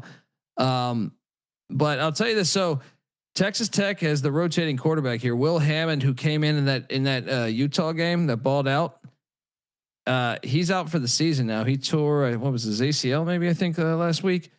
So now they're going back to Baron Morton, and I'm not a huge fan of his game. To tell you the truth, like he's very fragile.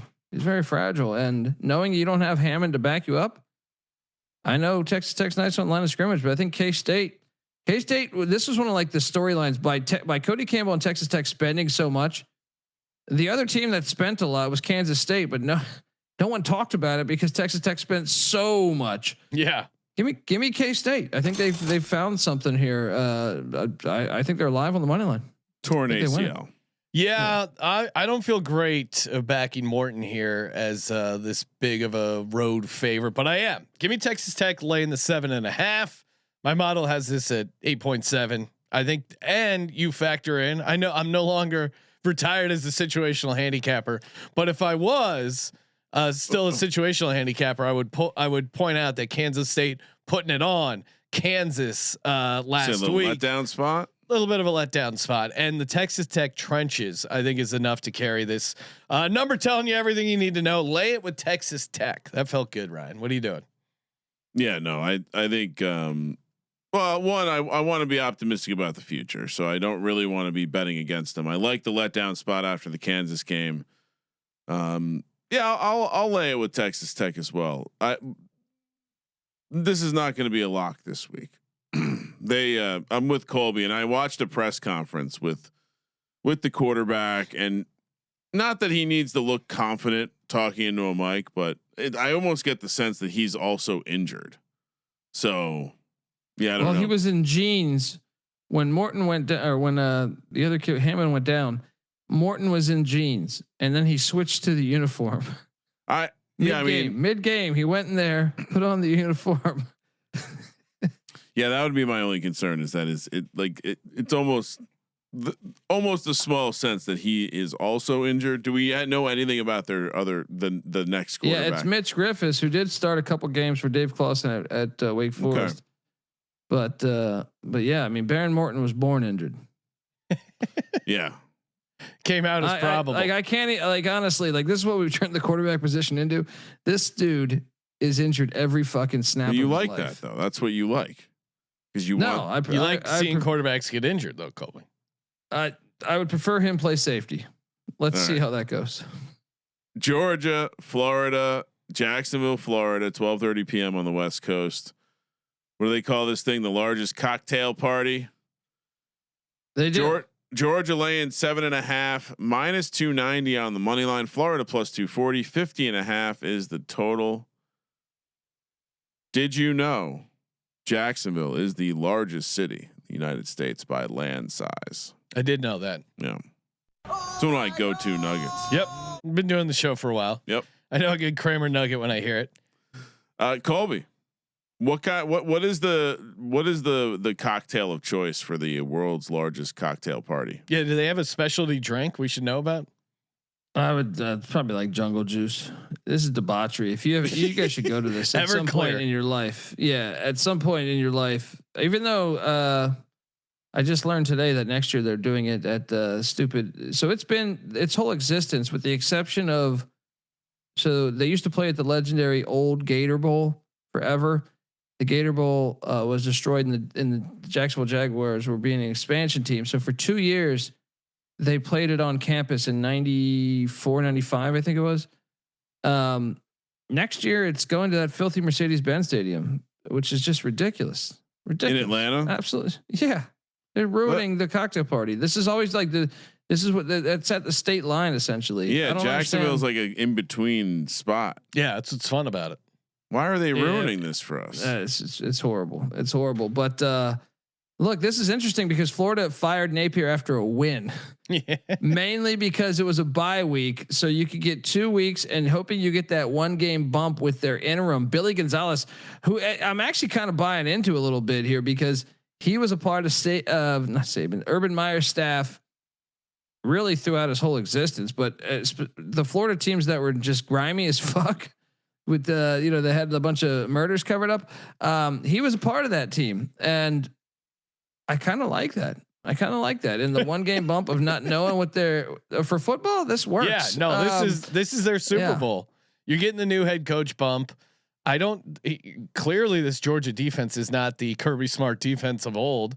I don't know if you can trust them to lay 7.5. And yeah, this is just going to be Florida's entire season. My model, I'm going against my model here, and it has Georgia. This is where I got to come in for the model. Georgia, it has favored by 10.7, but I don't think the model, I've dialed in the new head coach bump good enough on my modeling. Probably not in there at all. No. So yeah, give me Florida here. I'm falling back on my situational spot handicapping, but this is their fucking Super Bowl. They're going to go nuts.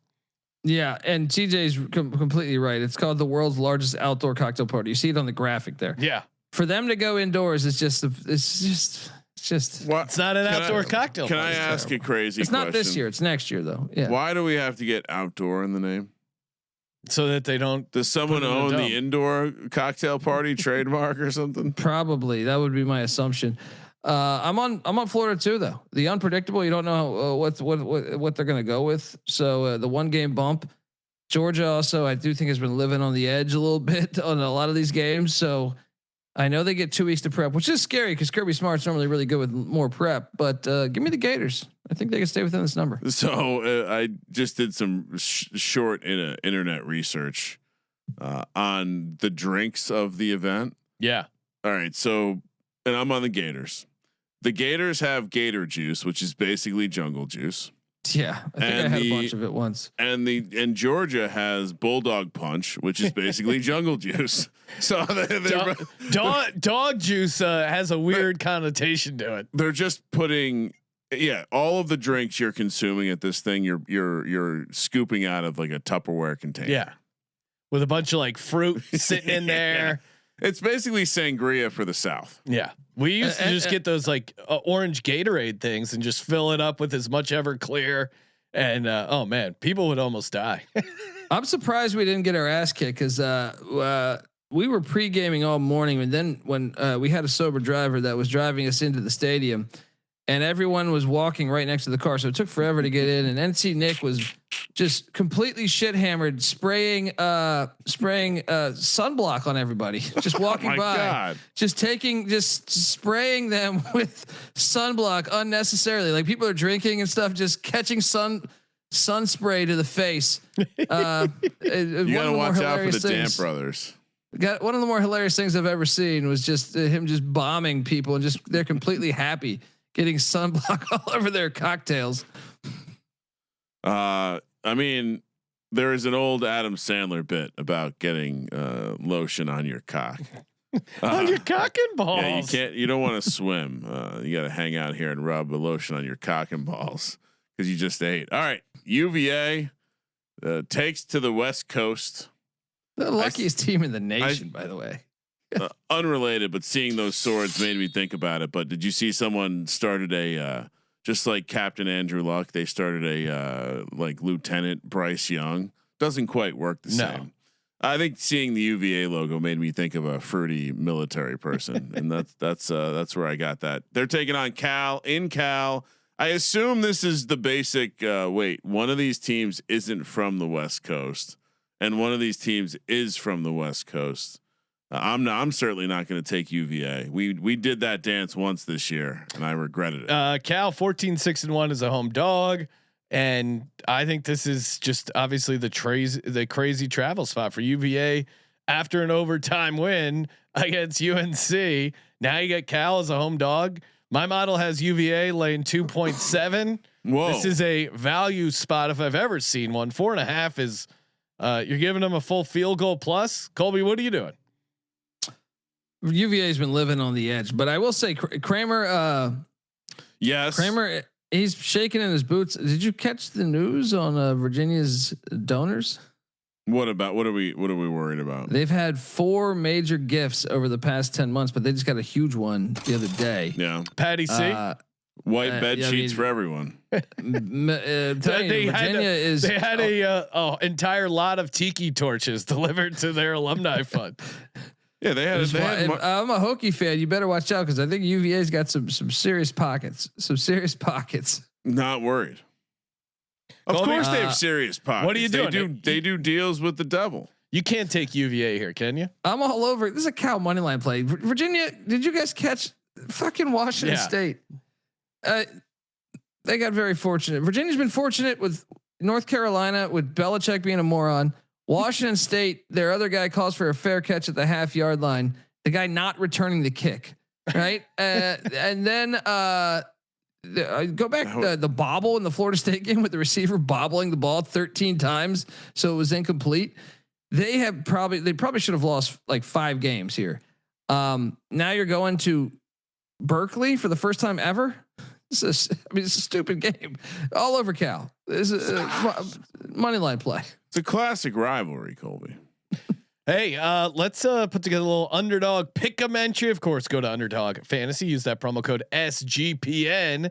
It gets you a nice bonus there. Play $5, get $100 in bonus funds when you use the promo code SGPN. Colby, what are we doing in this next underdog entry? What do we like? Well, the first. What do you guys want me to pick one for the weekend instead of one? Yeah, that's always night? good. Or what? Okay. I mean, sometimes there's only Friday stuff. That's fine. All right, let's go to Saturday. I think Miami SMU will have a little bit of points. Mark Fletcher is their starting running back, or I know he was dinged up for a little bit, so he'll get a bulk of the carries. I don't know if he's full on starter yet, but I'll take the higher. At a half rushing or receiving touchdown. Okay. And then I'll take you to this Cal game. I'll take you to the Cal game because as much as I think Cal will win the game, I have concerns about their pass defense. And one thing UVA can do is score. Now UVA's defense is trash too, which is why I think Cal can win the game, but I'll take Chandler Morris higher than 245.5 passing yards. All right, so we got Mark Fletcher higher rushing receiving TD, Chandler Morris higher 245.5 rushing yards passing yards.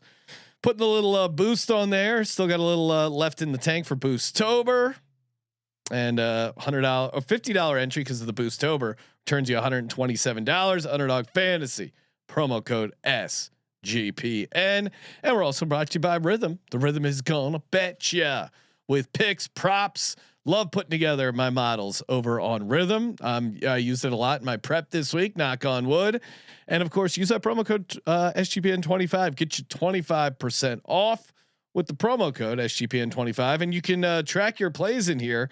All you got to do, track 5 plays in the week, college or pro, for a chance to win $1,000. That is a great offer, and again, it's free to enter.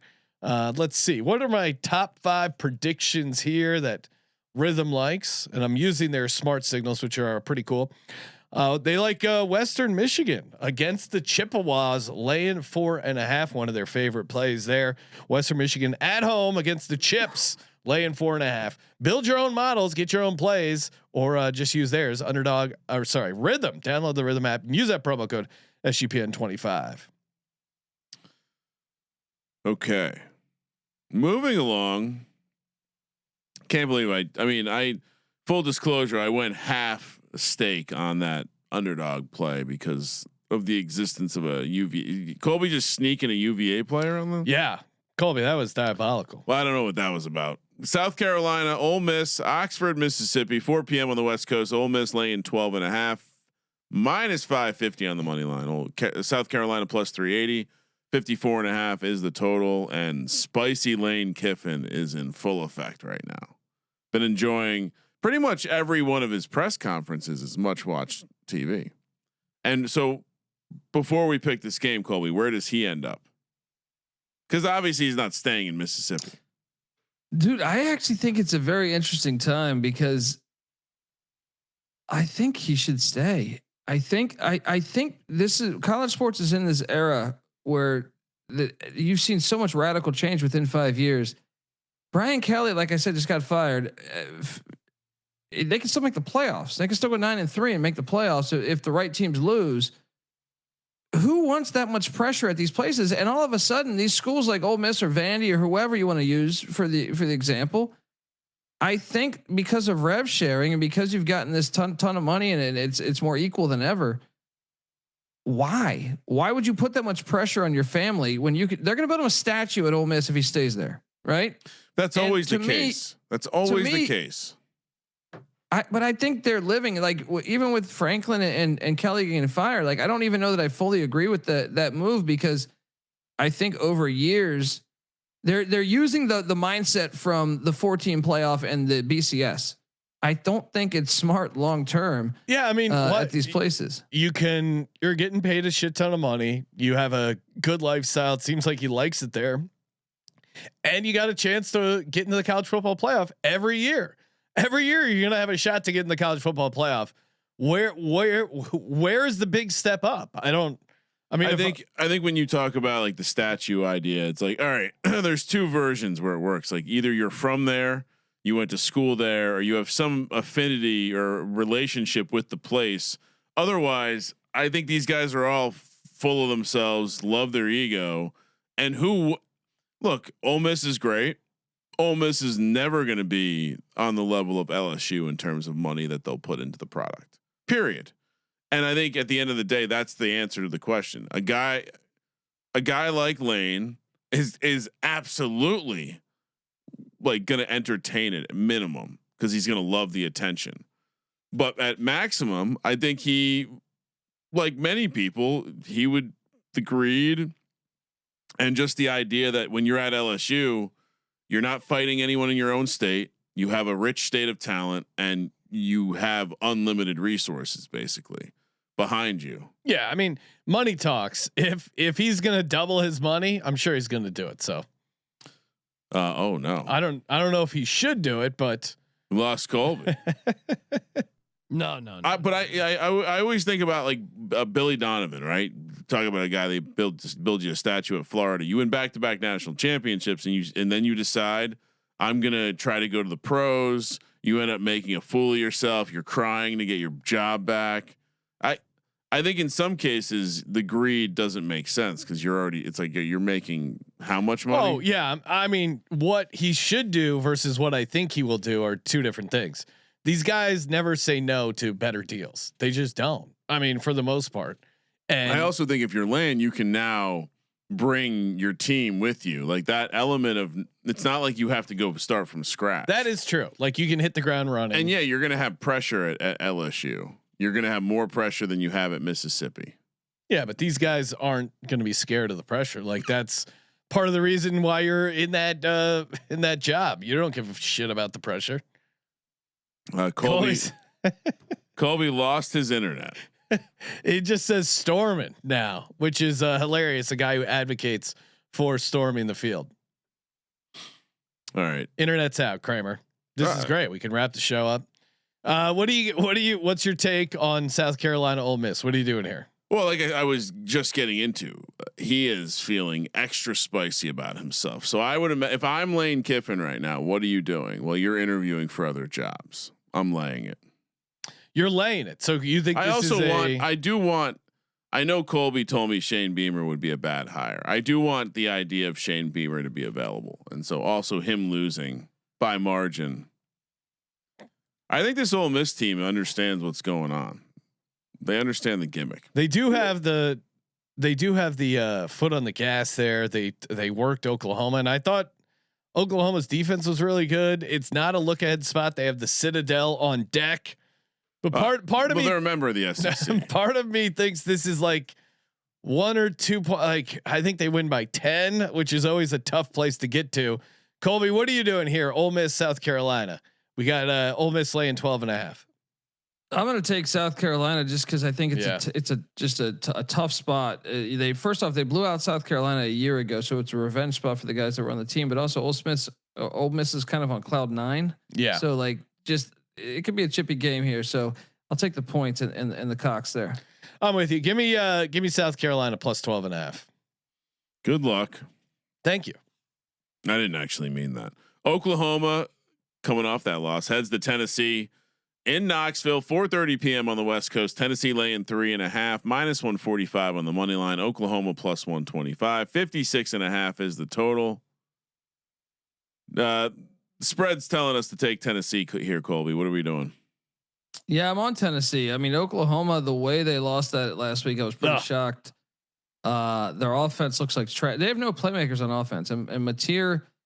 One of the worries that I think coming into the year was that when he was at Wazoo, when he played against good competition, he didn't play that well. And you look back at the games that he had success besides Michigan, which Michigan, I good defense, but I just have my concerns about him, especially on the road.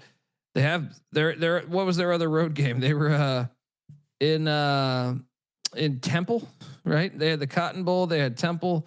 What am I missing? One more maybe. Oklahoma or South Carolina. This is different because Tennessee is kind of flying under the radar a little bit, and also Josh Heupel, obviously legend at Oklahoma, won the national championship there. Kind of bitter that the way he got fired and pushed out of town. So I think it's a get up game for the Vols here. I like laying it. Yeah, I'm with you. Give me Tennessee laying the 3.5. I think we'll be able to get a 3. I think we need to adjust this to a 3. This is since we've started the show. This is 3 everywhere. Oklahoma has this problem too. I feel like the more you think about it, like they kind of beat up on a bunch of nobodies. People thought they were back. We'll see if Oklahoma can. That defense I think was a little disappointing, and I don't know if Mateer. Maybe you could say the hand surgery stuff, them rushing him back, I think probably wasn't a good decision. How does that not impact your game? I mean, if we're looking to make excuses for him, but yeah, I like Tennessee here at home. Laying the 3.5. It seems like we're calling it a 3, Kramer. It's like I said, it's 3 everywhere now. Okay. There's no point in getting cute. It seems like they kind of let him call the shot on coming back too, which of course he's gonna want to play. But that's what I'm saying. Like that shows like a bit of inept coaching or leadership, whatever you want to call it. Also, Oklahoma on the road, the pretty simple handicap there. I think.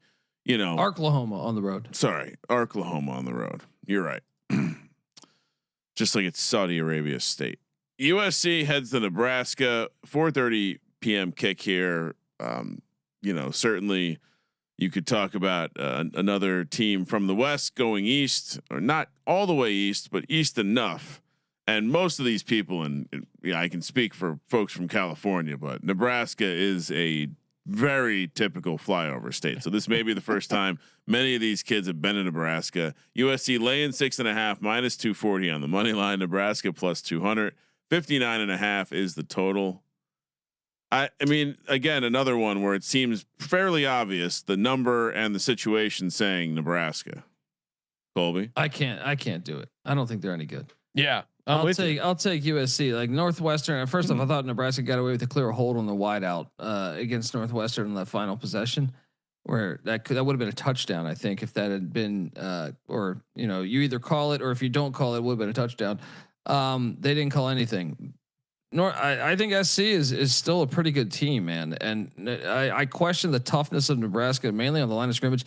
Nebraska's special teams has bailed them out. We talked about this a week ago when me and Sean were talking about the kickoff rules. Yeah, they had 2 kick returns against Maryland that got them out of that game. Last week, same situation. Out of the half, they get a touchdown. I just don't think you can bank on that every single week. I'll take USC. I'll lay that number. Now, Colby, can you give out the X handle that people can follow with updates on the kickoff, the battle for the real kickoff? We have that out there, folks. It's called SGPN kick return. All right. Subscribe. It's going viral. We got a lot of follows. SGPN at SGPN kick return. It's a big deal. You can catch many of there we go. You got Billy White Shoes Johnson. If you don't know who that is, then I don't want you following us. Where did Colby get the budget for this graphic? Yeah. Yeah. Well, Colby, hopefully AI made that. We don't have took a lot of work. I am retweeting the Brandon Hayes 95 yard to the house in Southeast Louisiana. So I'm saying we got a lot. Do you now he will also tweet out not only long kickoff returns but onside kickoff returns. Yeah, of course, successful. This is well, did you? Are you gonna retweet? And this was thinking the Auburn or no, the Oklahoma kicker he's only had 2 of his kickoffs returned so far this season. Are you gonna tweet out any compelling touchback clips, or is it just good returns? Well, no, I will not do that. But look, you found one team with only 2. One of them probably went to the house, right? No. Well, no, I mean, look, they didn't play much. Look who they got this week. Tennessee could get one. I love how you pull that up. Just one team, but only 2. Only 2. There's a number of. I'll bring you some kicking stats in your way, Colby. Yeah, please do. Please do. The only thing I can think of would be the elevation teams. But what do we got here? I'm going to see right now. Colby, real quick aside, they're currently 78th in offense, so they're probably not scoring that much. 99th in points. So yeah, they're not scoring that much. Colby, I noticed that the SGPN kick return didn't post a video of the very nice onside kick recovered by the Cleveland Browns this weekend in the NFL. Who are the Cleveland Browns? Oh, here we go. They died when they announced the dome. I don't know if we had a funeral for it and everything. You guys didn't come? I will say, as some the one good thing that team has had for the past decade is home defensive performances because of the weather. Does seem like a bad decision. I mean, I thought you guys were at the party. Shout out to the kicker Ian Wagner. Only 3 of his kickoffs have been returned all season. Shout out to a Florida State kicker Jake Weinberg. Only 1 out of 38 of his kickoffs have been returned. 37 have been kneel down. So I think hopefully Colby highlights some of the great kickers who are just not getting any of their kickoffs returned. Well, some of that is strategy too, Sean. You know what I mean? If you're taking on Kent State or Texas A&M Christian, right? Then you have John Hoyt. It would make sense. John Hoyt Chance, 33 kickoffs. Kramer, guess how many have been touchbacks? 31 touchbacks. Wow. So I'm going to keep highlighting some of the great touchback artists. Please do. Of college football. All right, Kramer, because what do you? Some of that is strategy, buddy. You got to realize that even back in the day when the NFL was doing that, you would use strategy on, hey, why would we do this when we can touch this back? Agreed. Kramer, what are you doing? USC or Nebraska? I'm going to stick to the situational spot. Give me Nebraska. Okay. Good luck. I mean, I like USC. I got, hopefully, but this is a classic. You got to take the home team. Georgia Tech, NC State. We're heading to Raleigh, North Carolina. 4:30 p.m. on the West Coast. Georgia Tech laying 5.5 in the catbird seat, or at least controlling their own demise. -200. NC State +170. 57.5 is the total. Huge game for Georgia Tech. Huge game. Got to get. They're going to lose this game. Got to get past this game. They're going to lose this game. I mean, that would be the chaos. Dave Doran's right? out. No, this is. They've been living on the edge. They go back to the Wake Forest game. They should have lost that game.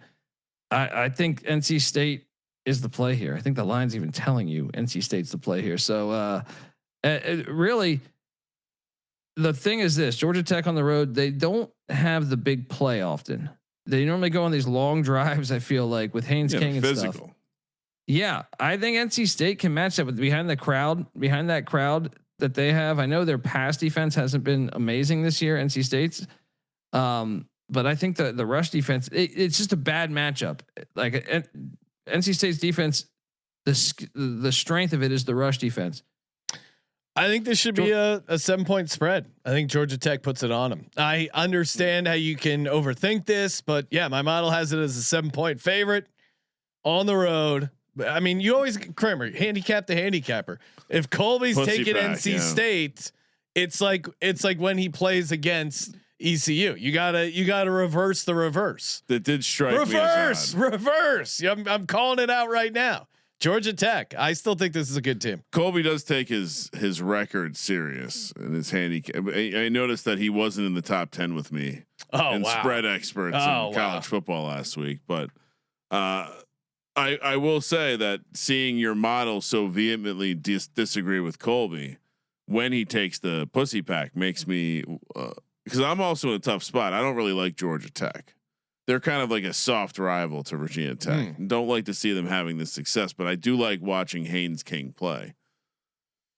Colby, you don't mean what you say. Give me Georgia Tech. Colby's gonna flip his pick to Georgia Tech by Saturday. No. What am I gotta fade the pussy pack. No. I mean, we'll have the man in the box give us a specific report from the show. We got our man behind the scenes, and he's in a box. Don't worry. We get all the good juicy gossip from the college football show. Cincinnati heads to Utah, Salt Lake, beautiful Salt Lake City, Utah. 7:15 kick here. This will be the game I fall asleep to. Utah laying 8.5. It's always fun to wake up to see what happened because so many of these Big 12 games are wild. Utah laying 8.5, coming off a nice victory. Again, neither one of the Holy War teams had a letdown spot the week after. -320 on the money line. Cincinnati +260. 55.5 is the total. Colby. I mean, they never played. They never been to Rice Eccles. I don't care who's starting at Utah. Lay it. And it's a ranked team coming in there. They don't got much elevation in Ohio either. No, they got Skyline Chili. Good luck finding flavor in Utah. Yeah. Whoa. This feels attacking the food in Utah. Huh? Oh, come on. Utah's known for their cuisine. Oh, they got plenty of good Mexican food in Utah. Yeah, I'll take Utah. I'm worried that Cincinnati will keep it like a 7-point game, but it's not strong enough not to take Utah. And to Colby's point, Utah at night in this spot is a frickin' wagon. Now, I thought that earlier in the year when they went up against Texas Tech at home, didn't get it done, but I think it was just about how good that line play was. And this is at night, which is huge. I mean, that again, I don't know why they didn't schedule Texas Tech for night.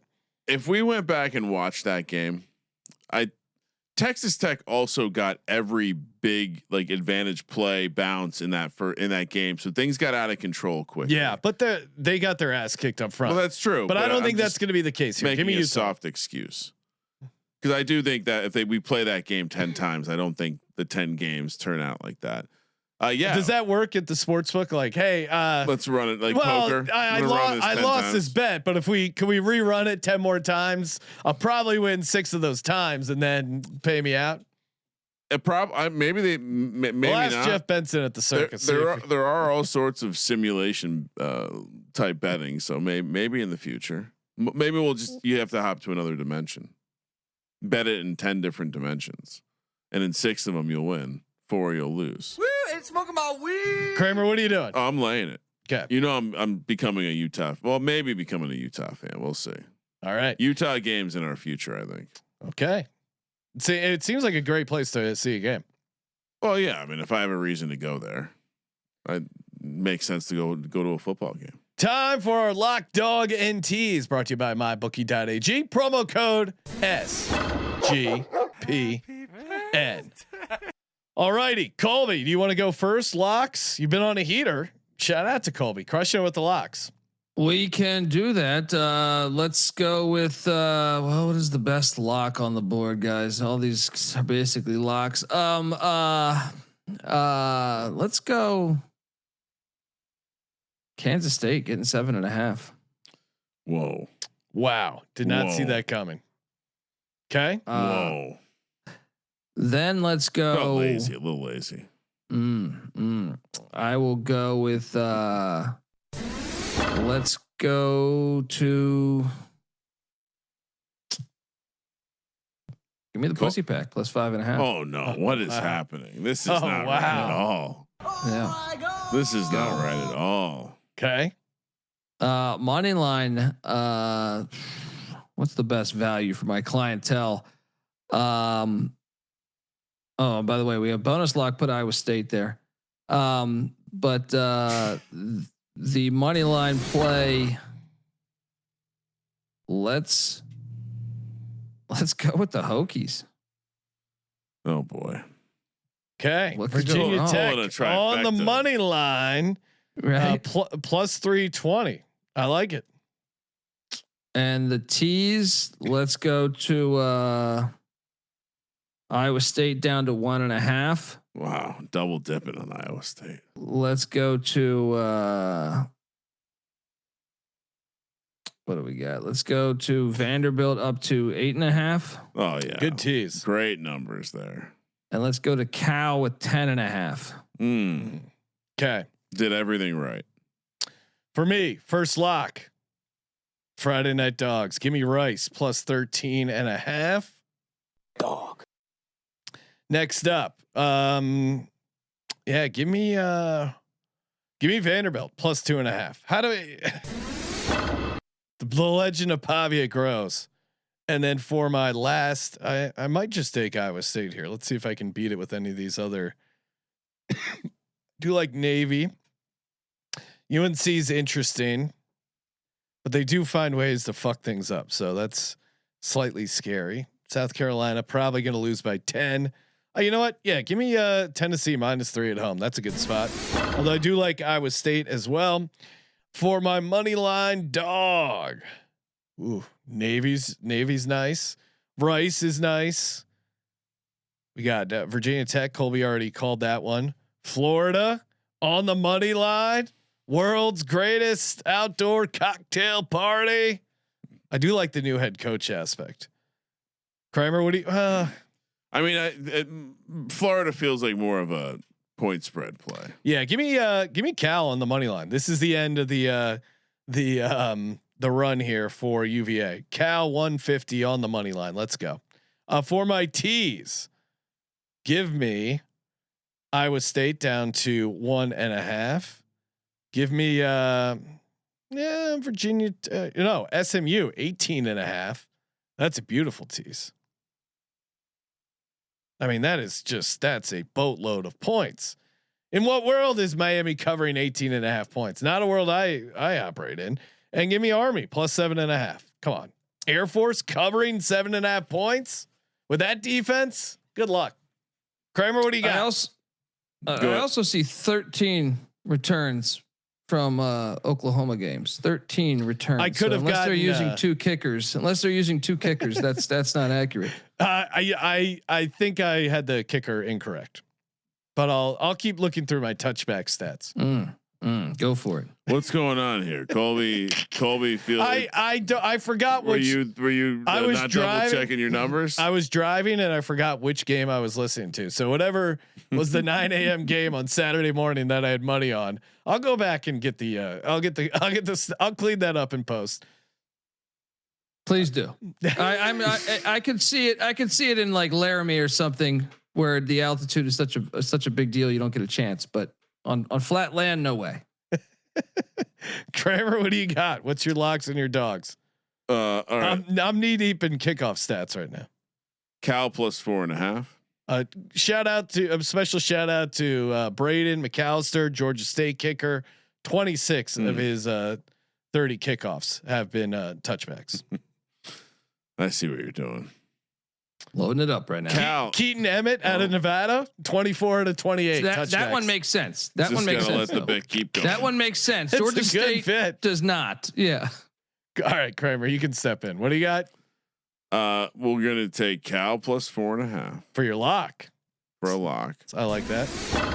It's a lot of points. We're gonna take the Iowa State game minus the 7.5. We're gonna. Yeah, I think the I'm torn between a couple games here, but let's take Florida plus 7.5. 3. Florida plus 7.5 is your bonus lock. Bonus lock. What about your money line dog, Ryan? Rice plus 430. Oh, I'm going to be on this as well. Interesting. Tease. Let's take Virginia Tech up to 16.5. Really believe it in your team? Just move the number a little bit. Utah minus 2.5. Texas Tech minus 1. Scratch that. Vanderbilt plus 8.5. Great tease. For our parlay, is it too crazy to do Virginia Tech, Cal, and Rice on the money line? Colby, what do you like for a parlay here? Virginia Tech and Cal. I'm on board with that. I think both have a really good shot at winning. Yeah, let's just do VT, Virginia Tech and Cal. This is a very natural parlay. Very natural. Fade UVA, bet on Virginia Tech. There you go, Kramer, right in your wheelhouse. I'm in. All right, 7 picks. Are we also going to do a weeknight parlay? Sam Houston State and Rice money line. Sure. Well, Colby, what do you think is the team to parlay Rice with on the money line? Is it UNC? Is it Sam Houston? Is it what was the other? I don't know if they'll let us parlay Northern Arizona. Yeah, probably not. Well, they're the favorites also. It's okay. Yeah, but you think Sam Houston has a shot on the money line? For the whole game, probably not. That defense is terrible. So I think eventually that thing will bleed. I mean, I'm going to do a Rice UNC money line parlay. Fuck it. That's probably the best. No thanks. You could do Thursday. You could do Thursday though. No, I'm not. We're not there on Thursday. That's part of the problem. Okay. Tune into the VSiN show every Friday night, 10 o'clock. You know what I'm going to do? Rice and SMU money line parlay. Okay, for Kramer, Rice, SMU. Yeah, Texas vibes, right? All right. I don't mind that. All right. For our contest, do we make Iowa State the consensus play? I locked. Did we all lock it up? I didn't, but it's. You I made really your like teaser though, so you feel pretty confident about it. Yeah. Colby, what is you can go first here. What's your first lock? I mean, I think Kansas State's going to cover against Texas Tech. Let's go. Okay. Hate this pick. Kansas State plus 7.5. It's part of the formula. Yeah, I agree. If you're ever doing a group pick exercise, you can't have influence over the other picks. Your consensus is always going to be mid. You got to have some shit you don't agree with. Give me Rice plus 13.5. Very sharp play. Cal plus 4.5. Cal plus 4.5. Colby, second play. Fucking look at all these dogs we're playing. I'll take you to a favorite. All right. Let's go. Damn, I did play a lot of dogs. Yeah, play the dogs. We don't need to play favorites. Don't push it. No, I'll push it. Give me Utah -8.5. Ooh. Wow, not one of your locks going off the board. I like that. Okay. We got to live. You had me thinking. That was almost one of my locks. Tennessee or Vandy? We got Vandy on the road. You got Pavia. This Pavia kid just keeps winning. Pavia versus concussed Arch Manning, or Tennessee's at home. I don't like Oklahoma's defense. Oklahoma's defense is a bit fraudulent. Mateer on the road. Oklahoma's fraudulent. Period. Yeah. All right. I'll go Tennessee -3. Kramer, last play. I mean, I guess it's Florida. Florida +7.5. Now this is diabolical because CJ is getting all our plays for Mac in the box. He'll know.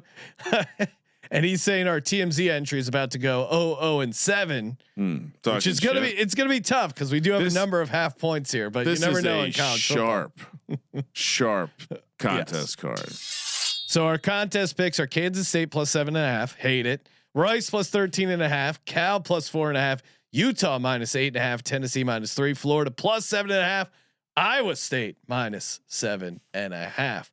Hey, if you haven't subscribed to the SGPN network feed, you get every podcast episode from the Sports Gambling Podcast Network. We're putting out like 5 a day, Ryan. It is a machine over there. So type in SGPN wherever you get your podcasts and get all the podcasts: college football, college basketball, NBA, NFL, all in one convenient place. I did just recently have a conversation with someone who was absolutely flabbergasted, and this person was very, very locked into gambling on sports. Had no idea we had a NASCAR show, a hockey show, an NBA show, all an in one MMA place. show, all a in golf one place. show, all in one place. a Man in the Box show, all in one place. Steffi Smalls. A lot of great stuff. Who we probably forgot someone. Oh, the college experience. Soccer, I guess, is a thing. Soccer, Premier League. And hey, hit us up on Spotify, answering all the questions and comments there. Make sure you subscribe. College football experience, college basketball experience. We'll be talking college football here. We also have a bonus Breeders' Cup episode tomorrow on top of the NFL Pick Show. So much content for free. Smash the subscribe button. Tell a friend. Help us keep it free. And of course, as always, thank you for participating in the Sports Gambling Podcast. For the Sports Gambling Podcast, I'm Sean, second the Money Green. He's Ryan. We forgot the CFL Gambling Podcast. Kramer, let it ride.